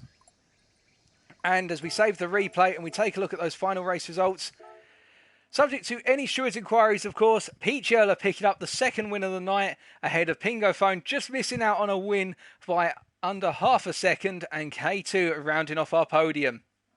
Full place going to H-Boss, who I think will be very pleased with this consistent streak of results so far at his debut, and Jerry Ardriver wrapping up our top 5. The fastest lap there being a 1:47.5 on lap 5. Peachiola was going some and then some, setting an even faster fastest lap, the fastest lap we have seen of anybody tonight so far. Peachy really pulling out all the stops in order to try and get those wins and the maximum possible points.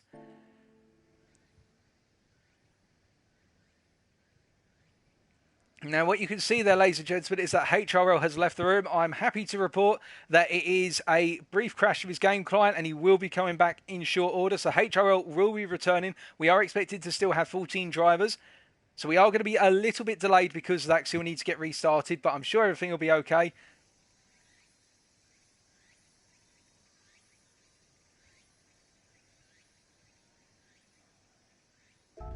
But what a cracking set of races so far. It has been absolutely phenomenal.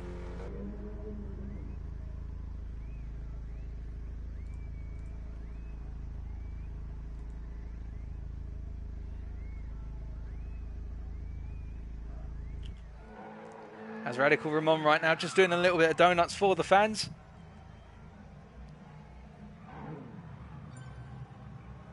And there's HRL, he's back.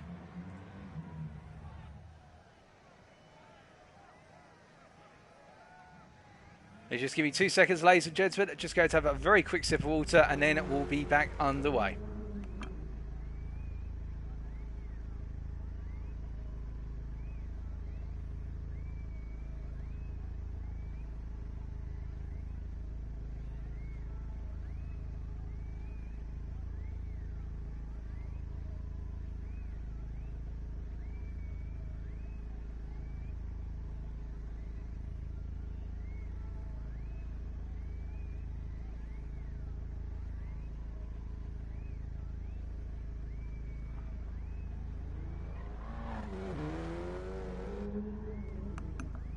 We do indeed have a mandatory pit stop, just responding to Lerb's question there in the chat. We've got an 11-lap feature race with the mandatory pit stop. Now, given what we've seen in terms of tyre wear from our drivers, I suspect these cars are going to get very dicey if they decide to go for the maximum possible distance on a single set of tyres, which of course is 11 laps. As we get the time of day change, so it's now not 8 o'clock. My goodness, I'd be slapped upside the head if I got that wrong in a maths exam. It's now 6 o'clock in the evening.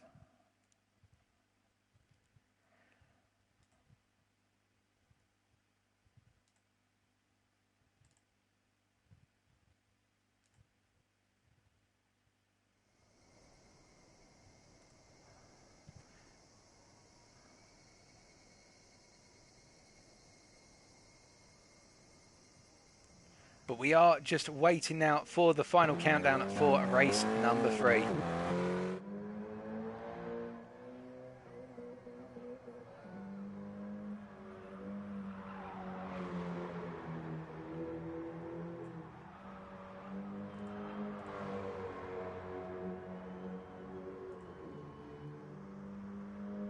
We're just staying with Luke right now. The Polishman, we haven't seen too much of him in the races.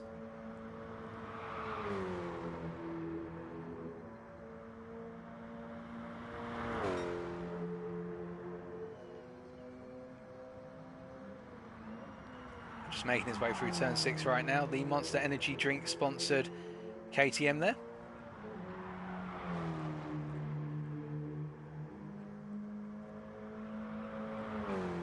As we say hello to S-Ranch92 there, who I believe is one of our American contingent. Correct me if I'm wrong. One of the drivers in the NA divisions.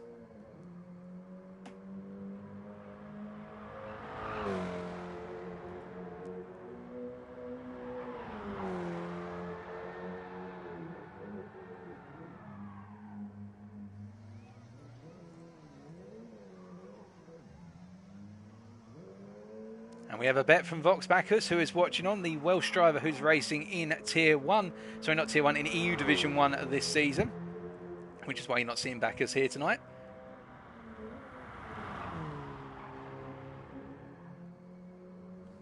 Thank you, Ranch. I appreciate the compliment there. Just doing my best. As we see, PG decided to say hello to a wall there rather than bothering taking the uphill run as you normally would. I think that line there may be good for some of the time trial laps you see for FIA and daily races where drivers abuse the walls, but we're not too keen on that wall abuse here.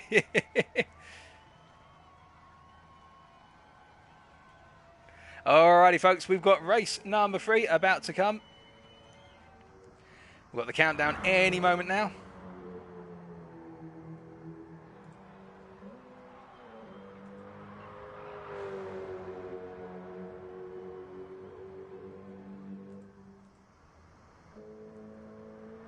We're just waiting now for that countdown. 11 laps, the final of tonight.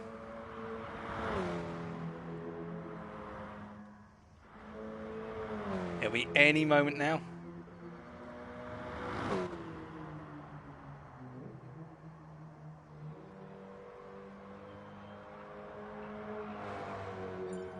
All right, there's the countdown, ladies and gentlemen. So, one more race, 11 laps, the full feature race. Who will come out on top by the end of it? Let's find out.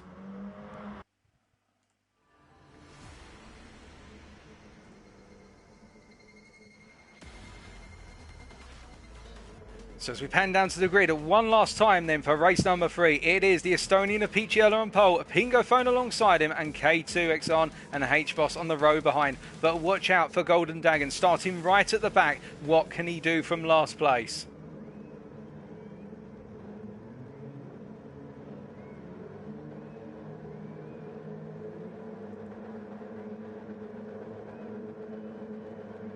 And it's lights out and away we go, and all of our drivers getting a relatively good start, and Pingo Phone having an equal start to the Estonian this time, meaning that as they go down to turn 1, I think Peachy is going to feel more secure, finally nailing the start in race number 3, and it means as they come through into the apex of 1, Pingo Phone going a little bit wide on cold sports tyres there, and you can see that K2 already trying to size up a move on the inside, but it's going to be about bravery now because Pingo will have the inside for free. Can K2 hang it around the outside? He's going to go wide here, and Pingo Phone's going to be expected to show him some respect, but there's contact between the two of them, and Pingo Phone is knocked a little bit, and that means H-Boss is now coming up into P2 as we look further back and see Jerry Ardro has got ahead of Pingo. Pingo now out of position effectively as they all come down into turn 6, and Notnats is up into P5 as well as we see further back that we have got HRL trying to get in on the action in P7, trying to get alongside Pingo as Jerry Ardro goes wide but keeps it stable, and we see Zernaiswell going off into the wall but keeping it in a straight line. They all charge down towards turn number 8 into the braking zone they go. It's 2x2, hurrah hurrah, and Ardutch tries to go into the side and he gets caught on the side of Pingo Phone, and Pingo Phone is knocked and Jerry Ardro is sent into the wall. That is a massive domino effect of an instant, and we have got yellow flags out there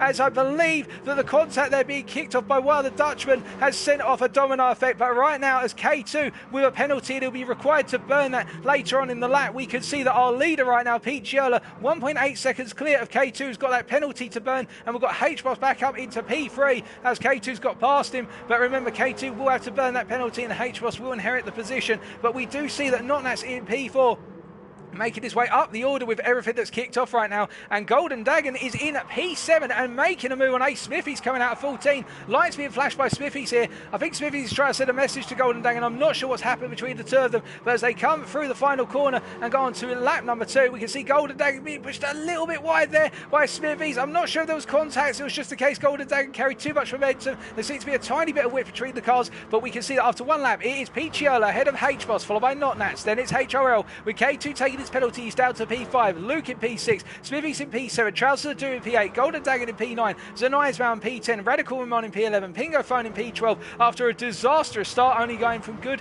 to bad to worse, and Jerry Ardro in P13, and Ardutch, the three favourites in fact to go on the podium, all down in the last 3 positions. They're going to have to completely turn this race around, and meanwhile up front Picciolo just able to sail off into the distance as we can see that H-Boss in P2 holding his own here and really cementing a position as Notnats takes a much tighter line, and HRL, he's got the Dutchman of K2 over the back of him who goes a little bit squirrely on the exit out of turn 6 into the right under a 7 they've gone, and now downhill into 8. Will HRL hold it on the defensive line? They're side by side under the braking zone and HRL does hold it, but there's a bit of contact there with the sweep back from K2, or was there contact? I don't actually think there was contact because HRL wasn't plunged forward there, and in fact I think K2 went for the cutback and got it done, and we see further back we've had an instant Trouser of Doom is into the wall. What has happened there?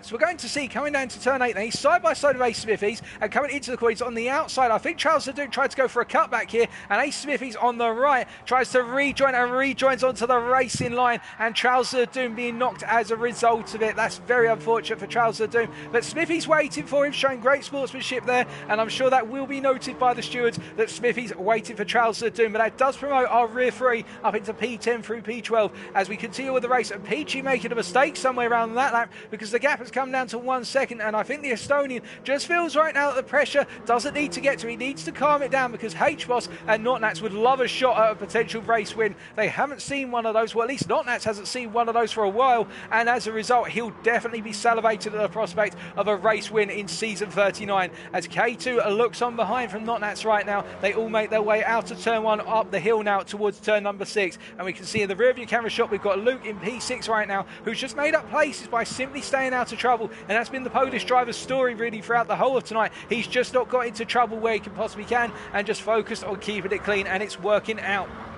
But meanwhile, further back, Golden Dragon chasing after these guys, of course. H-Boss with the fastest lap right now, a 48.5, and chasing after our leaders as quickly as possible, as we do see that further back things are kicking off a little bit between Zanaismail and Radical Ramon. Radical trying to find a way past the Turkish driver is the Dutchman, but he can't get through into turn 6. Will he have the momentum around the outside into 7? He's got a lot of momentum here. Can he carry it through into the braking zone for 8? I think he's going to do it. He's got to be a lot closer than this. He's not close enough unless he goes for a lunge of the brakes. Instead, he thinks better of it and tucks in behind the Turkish driver to make the way uphill towards turn number 12. Smart move there, and we can see that meanwhile in the battle for P3, Notnats is being reeled in by K2, and this is enabling H-Boss to run away a little bit here, as we can see that K2 will ride on board with the Dutchman right now as he makes his way down the hill. His previous lap being a 1:49.3. You could see how much of a difference in terms of pace there is between our 3rd and 4th place drivers and our top two. Our top two drivers almost in a world that's approximately a half a second to almost a second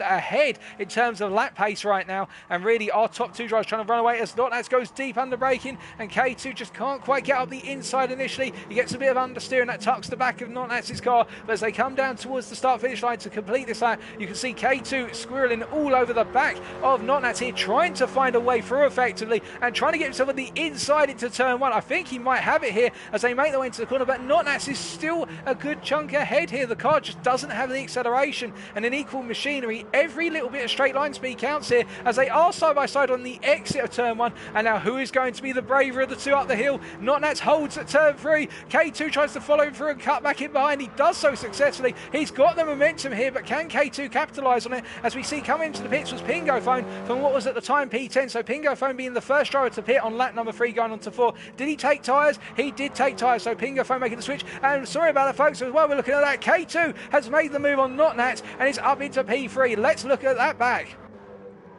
So coming up the hill here, we saw how much momentum K2 had versus Notnats coming out of 3 and up into 4. And I think this gave him the opportunity to essentially say to Notnats, right, I'm coming for this move. I'm going to make it happen, whether you like it or not. And Notnats is going to go for the brakes. And K2 actually goes to the cutback entry there and makes it work. Really bold stuff from K2. Absolutely singing along and gets it done for P3. And he picks up a 1.5 second penalty for track limits. I'm hearing in my ear by trackside steward at the triple chicane. And K2's lost all that momentum he's just gained by picking up one of the worst possible penalties you can get at this circuit.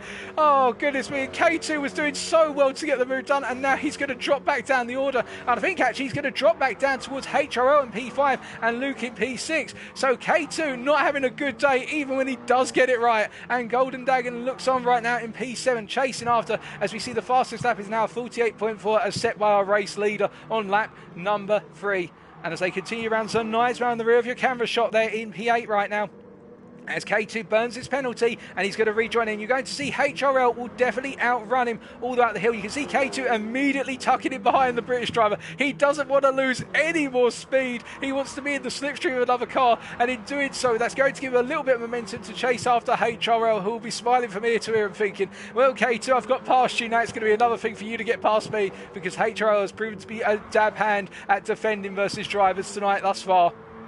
And meanwhile, you see further back, we've got Golden Dragon now starting to get his sights on Luke. The gap 1.9 seconds.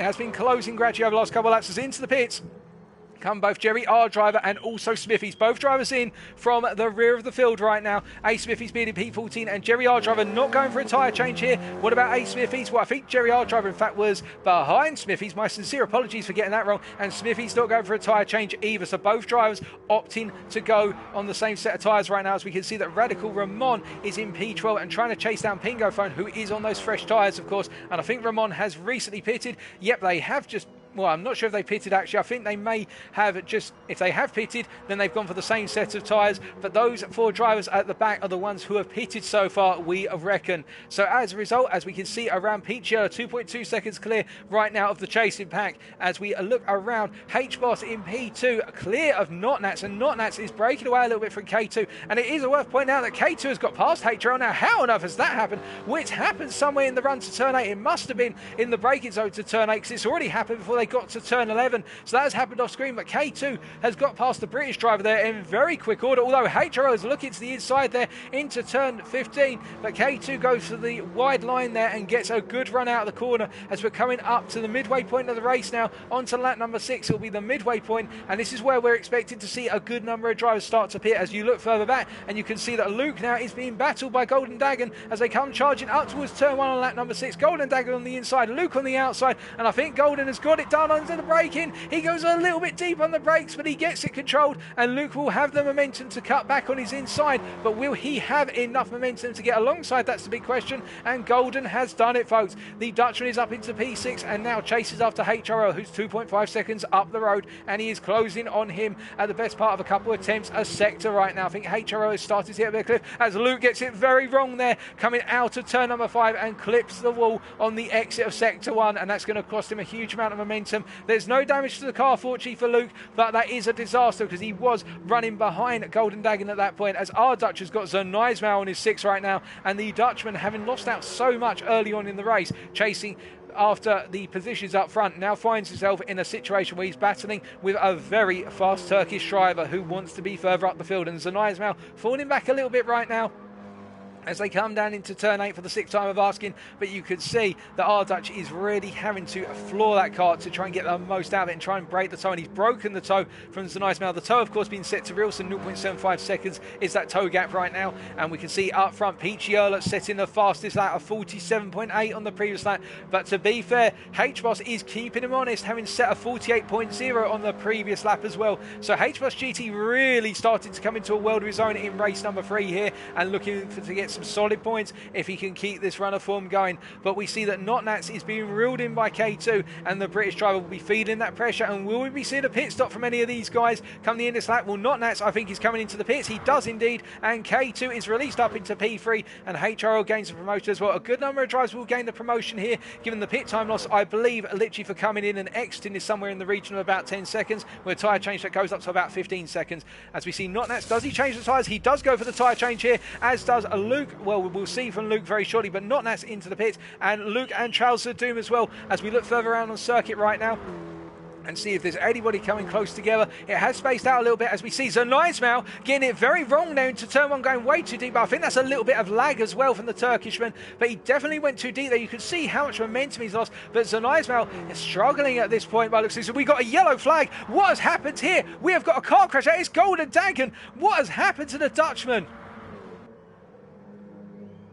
So we're going to ride on board. He was coming up through the hill then. So turn 2 and turn 3. Does he get it too wide on 4 and then bounce off of the apex of 8? He goes too wide out of 3. And the car just simply doesn't want to turn in.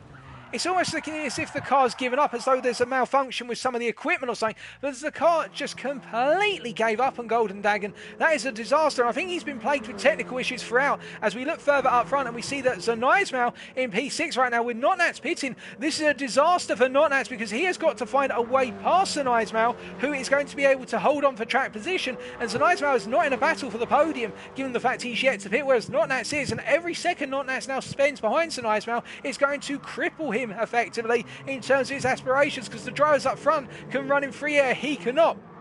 And Pichiello really seems to be struggling right now, as Boss is catching up to him at a really rapid rate. And in fact, we are going to see a battle for the lead, are we? No, instead Pichiello reacts by coming into the pits, and that means H-Boss now takes the lead for the time being, as K2 also comes into the pits. So everybody's starting to react. HRL into the pits as well, and H-Boss is going to be the driver who goes longest of anyone so far out of our leaders, as Ardutch comes out the final corner, and Zernijsma goes a bit wide there, and I think that's going to give Notnats the opportunity. Yep, and Notnats has actually actually cleared the Nice Mal peels off into the pits, but our Dutch continues on, having not pitted, and we see that K2 and HRL have both come out the pits, and they both cut onto the racing line as Notnats cuts through them effectively here. I think there's going to be a little bit of a stern word from the stewards about pit exit lines there, as we can see that Notnats in a side-by-side battle immediately with K2, and that's how much time Notnats lost in that battle with Zanaismail. And we can see in terms of the drivers taking tyres, Notnats did take tyres, K2 did as well, and HRL did as well. So all three drivers opted to take the tyres there, and they now charge their way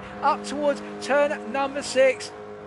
But the question, of course, will be, did Peachy take tyres? Yes, he did. So now it's all about the undercut, or whether H-Boss decides to stay on his tyres. As K2 goes very sideways through turn number 6. He clips the curb way too much, but he's able to keep it together. I think he had a little bit of a friendly push there from Notnats to help him on his way. But you can see right now, K2 under a lot of pressure, and Notnats will be fuming at this because he's now got to try and get back onto the podium via fighting his way past K2. But again, K2 has shown a lot of pace when he's actually able to nail it, but he is prone to making the occasional mistake, mind you, but let's hope he doesn't make a mistake in race number 3, because that would be absolutely fatal for the Dutchman after what has been a strong night of showing, but he hasn't been able to unleash that potential, and Notnats right now is chasing after him and staying in that slipstream zone for the time being. But we do look further around, and will our race leader be coming into the pits? He does. So it all comes down to the undercut then. Will H-Boss come out ahead of Picciola, or will Picciola have done enough by pitting one lap earlier? And also, will H-Boss have gone for the tyre change? He's into the pits. Does he go for a new set of tyres? He does not, so Peachy is going to come along, and I think Peachy's actually going to come out about side by side, or has H-Boss just come out in front for the time being? The gap is very small. It's going to be about 1.5 seconds, the overall gap. In fact, it's less than that. It's 1 second right now, and Peachy does have that tyre advantage over H-Boss, and H-Boss has got a very heavily shod rear right tyre right now, which is going to compromise his run out of some of the, what will be the left-hand corners, getting on that power in particular, particularly the turn 12 hairpin. So H-Boss will now be prone to some snap oversteer and corner exit, whilst Picciola is pushing like a man possessed to win and get a triple tonight as he's chasing after H-Boss. The gap is 1 second, and we will keep our eyes on that. Meanwhile, further back for the fight on the rest of the podium, we can see that K2 is holding on to that bottom step right now, but Notnats is chasing after him and getting ever closer and looks for a move into turn 6. There's a little bit of contact as K2 cuts across the apex curve once again. It's his preferred line, but the problem is, of course, that Notnats is looking spicier and fightier and fightier as he's pushing more and more, and he just can't find a way past K2 for the time being. He's getting so close to the back of K2 coming into turn 8, and we can see that HRL is looking on right now, probably hoping that they make a mistake because he hasn't quite got the pace to get into that fight, as we see that even further back, Luke is under pressure from Radical Ramon as they come down towards turn 8. Does the Dutchman go for the move on the Polish driver? I don't think you're going to see a move here. I think Ramon is too far back by comparison with where he could be to overtake, and so they carry on all the same as Ramon bounces off of the turn 9 apex curb a little bit there, but it's all safe to do so as they make their way up the hill now towards turn 12, getting all our corner numbers mixed up here with so much happening. And we look back up front and we can see that H-Boss right now doing everything he needs to do. There's only 2 more laps to go when he comes across the timing line. Can he hold on to the race win? With only 1.1 seconds being the gap, Picciola is going to have to dig deep here on those fresh tyres and find a way through. K2 meanwhile has opened the gap to Notnats. It's opened up to 8 tenths, but you can see that Notnats is the stronger driver at this point in the race, and I think Notnats has just decided to give himself a little bit of breathing room before going into 2 more laps to try and get the 3rd spot on that podium. It is really going to kick off at the right at the end, I reckon, as we can see all of our drivers making their way through, and we can see that H-Boss has had a disastrous uphill segment. Picciola now within 3 tenths of a second. They're coming into turn 6. Is Peachy close up? I think he might be for a potential move, the Estonian. They come into turn 6. H-Boss holds the inside. Picciola follows him through, staying on the racing line. Neither driver right now feeling there's a threat or an opportunity, but H-Boss really struggling to get the power down by comparison with Peachy as they look down towards turn number 8. Peachy goes to the outside. H-Boss takes the defensive line here. They come into the braking zone. Peachy can't find a way all the way round. It's not possible to do so here, but he will try for the cutback line. He can't quite get it as H-Boss gets a reasonable run off of the chicane. They now go up the hill, and of course at this point it's all about the momentum you take into turn 12, and Peachy is still the best part of 3 tenths of a second down. They charge down towards turn 12. H-Boss cuts across to take a semi-defensive line, more towards the natural line if anything, and Picciola tries to find a way in. And he's still 3/10 back and well behind. Notnat's under pressure from HRL. He's fallen off of the battle from K2 and now he's under pressure from HRL. But meanwhile, in the battle for the lead, we come back to this because this is the closest thing since sliced bread on the action circuit right now. We can see that Peachy really trying to get in there. So there's been an incident I'm hearing at the triple chicane involving P9, but we can see that H-Boss has got one more lap to go. Can he hold on? The final lap is about to get underway and K2 has cleared the battle for P4. He's holding on to that P3 for now. Only a mistake would take it away from him surely, and we can see Notnats is starting to pull a little bit away from HRL, but meanwhile up front Peachy has dropped back to 8/10 down on H-Boss. There's one more lap to go. H-Boss goes deep into turn 1, very deep in fact into turn 1. Peachy gets a much better line. If he's going to go for it, this is the time. Peachy will need to maximise his run out of 6. He's only got one more chance to do it. It will be into either turn 12 or turn 15. He's too far back this time, we reckon, to make it into turn 6. Or is he? Will he try and find something special here? They come up the hill, over the brow of the hill. He's as close as he's ever been. They come into turn 6. They both stay on the racing line. We look back from H-Boss's car right now as he goes a little bit wide off of the apex there. Peachy may have a chance here. All he's got to do is nail it, but he's not quite able to get it done. In fact, H-Boss has had the better exit out the corner. Peachy's starting to feel a little bit of wear kicking. He's starting to feel the tiredness kicking. Has Peachy got anything left in the tank to come back at the British driver? As H-Boss gets it wrong at turn 8, Peachy is going to be all over the back of him as they come up the hill towards turn 11 and then into 12. If Peachy's going to do it, it's either going to be here or 15, but if he's going to do it, he's got to do it now. They come into the braking zone and H-Boss goes defensive. He goes very deep and Peachy goes to the inside. He cut back to the inside and H-Boss has dropped the position. There was a tiny bit of contact, but I think H-Boss was going to lose it nonetheless. And now can the Estonian hold on? There's still 1/10 separated. They go through 14. There's a tiny bit of contact. H-Boss goes a little bit wide out of 14. They've got one more corner to go. Will H-Boss send it or will it all be about the drag race to the finish line? They go through the final corner. H-Boss's tyres are surely knackered because Peachy is getting such a smooth run and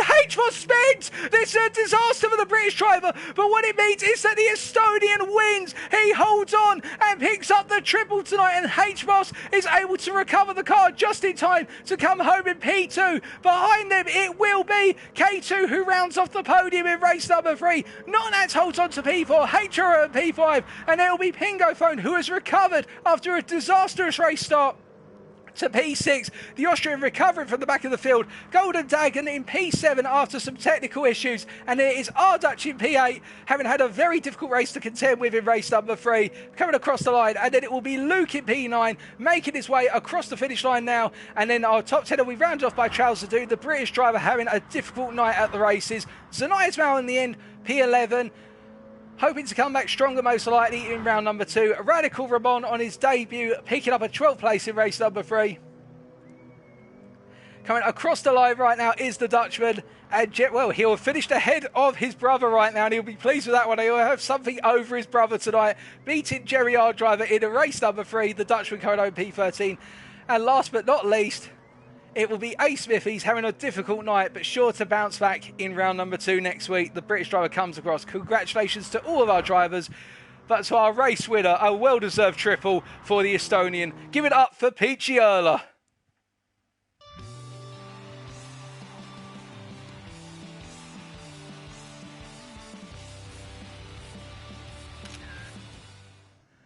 What a way to end. What a way to end round number 1. For EU Division 2. Somebody get me a gurney. Oh, God. But there are your results, subject to any steward's inquiries. Peachy Erla making it 3 out of 3 tonight with the win there. H-Boss in second place and K2 rounded off our podium. Notnats in P4 missing out on the podium by a short margin this time. And HRL round off the top 5. Our 2 British debutants there having a phenomenal night, picking up a solid set of places there. And the fastest lap on lap 11, the final lap, Golden to Golden Dagon at 1:47.603, almost as fast as the fastest lap we saw in race number 2. What a cracker tonight. It's been phenomenal racing. And you know what that means? We've only got one more thing to go. That is King of the Karts.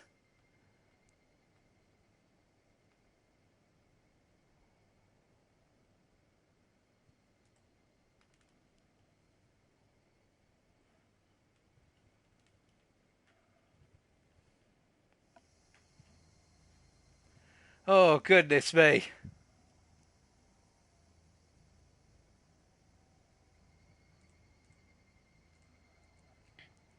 But I tell you, it has been phenomenal racing up and down the field. And we do look forward to what comes in a week's time in round number 2.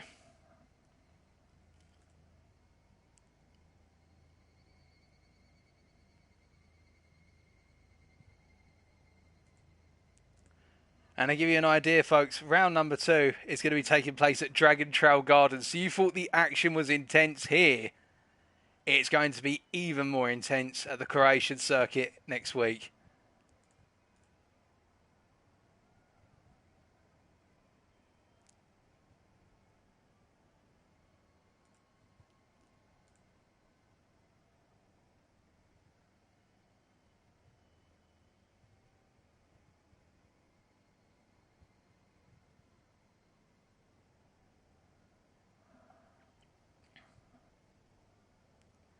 I think some of our drivers right now just taking a moment to breathe, and I think they're also trying to calm down some hot-headedness right now. I think some drivers are pointing fingers at one another.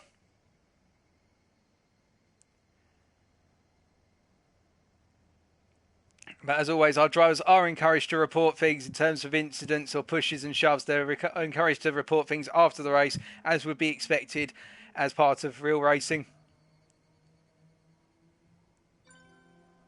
But we will be getting King of the Karts underway in short order.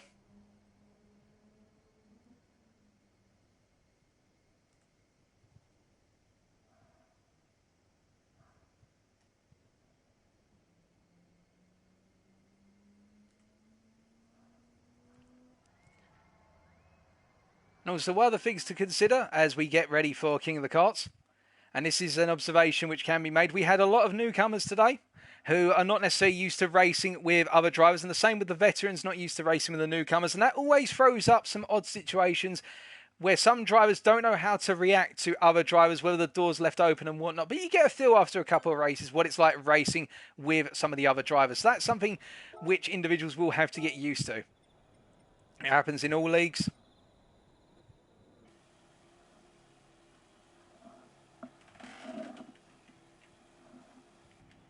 But we just need to try and get our camera turned around if we can.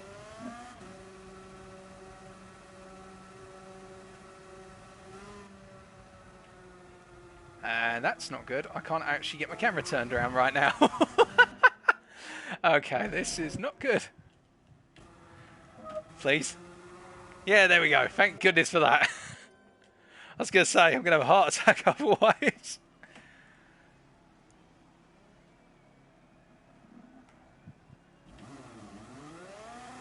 I'm going to take a quick sip of water whilst we've got a minute.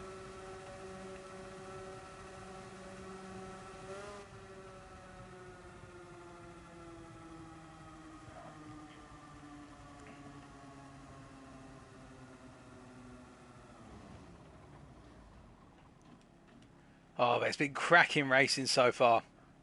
And I think that's just the first night of EU Division 2. We've still got 2 more nights to go.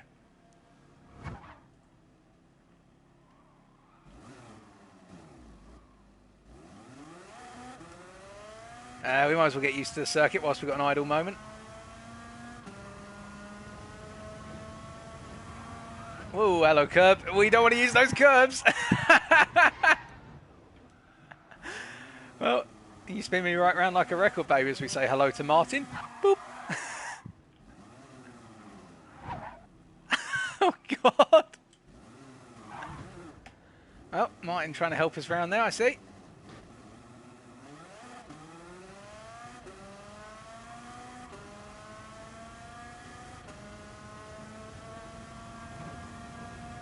You've got to be very gentle on those uphill curbs. The car gets over-rotated.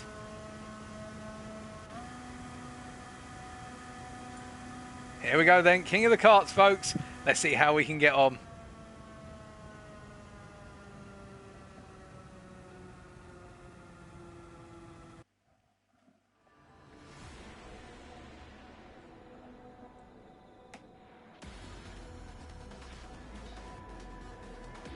I presume I'm going to be starting right at the back. Yep, there I am, right at the back of the field.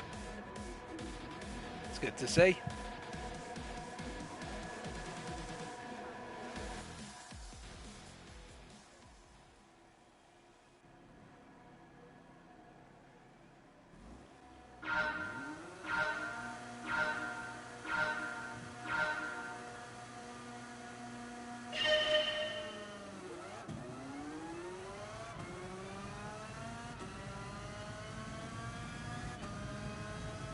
We only get one lap here because it's quite a long lap.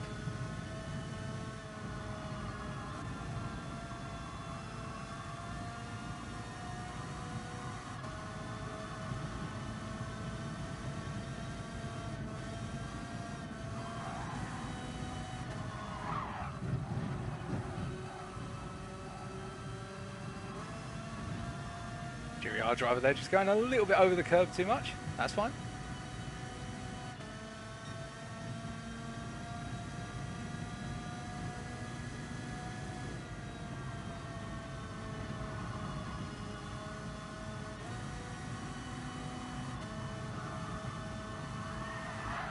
Ooh, that was close.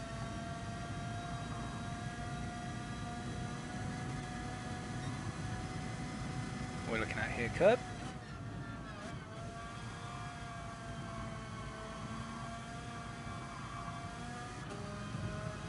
Peachy.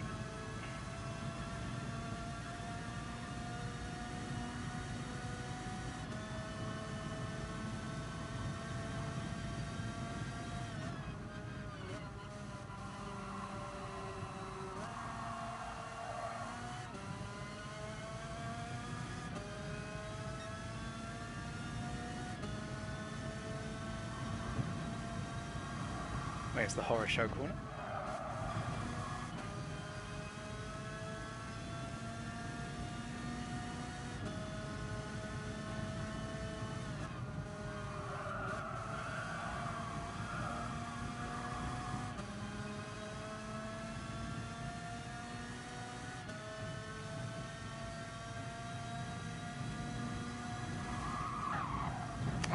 Oh, you cheeky devil. I'll take a P4 though.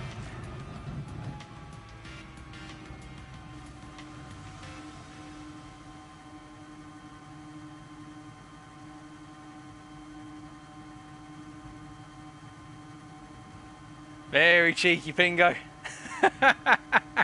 Nah, well done though on that third. And well done to K2 for beating Martin.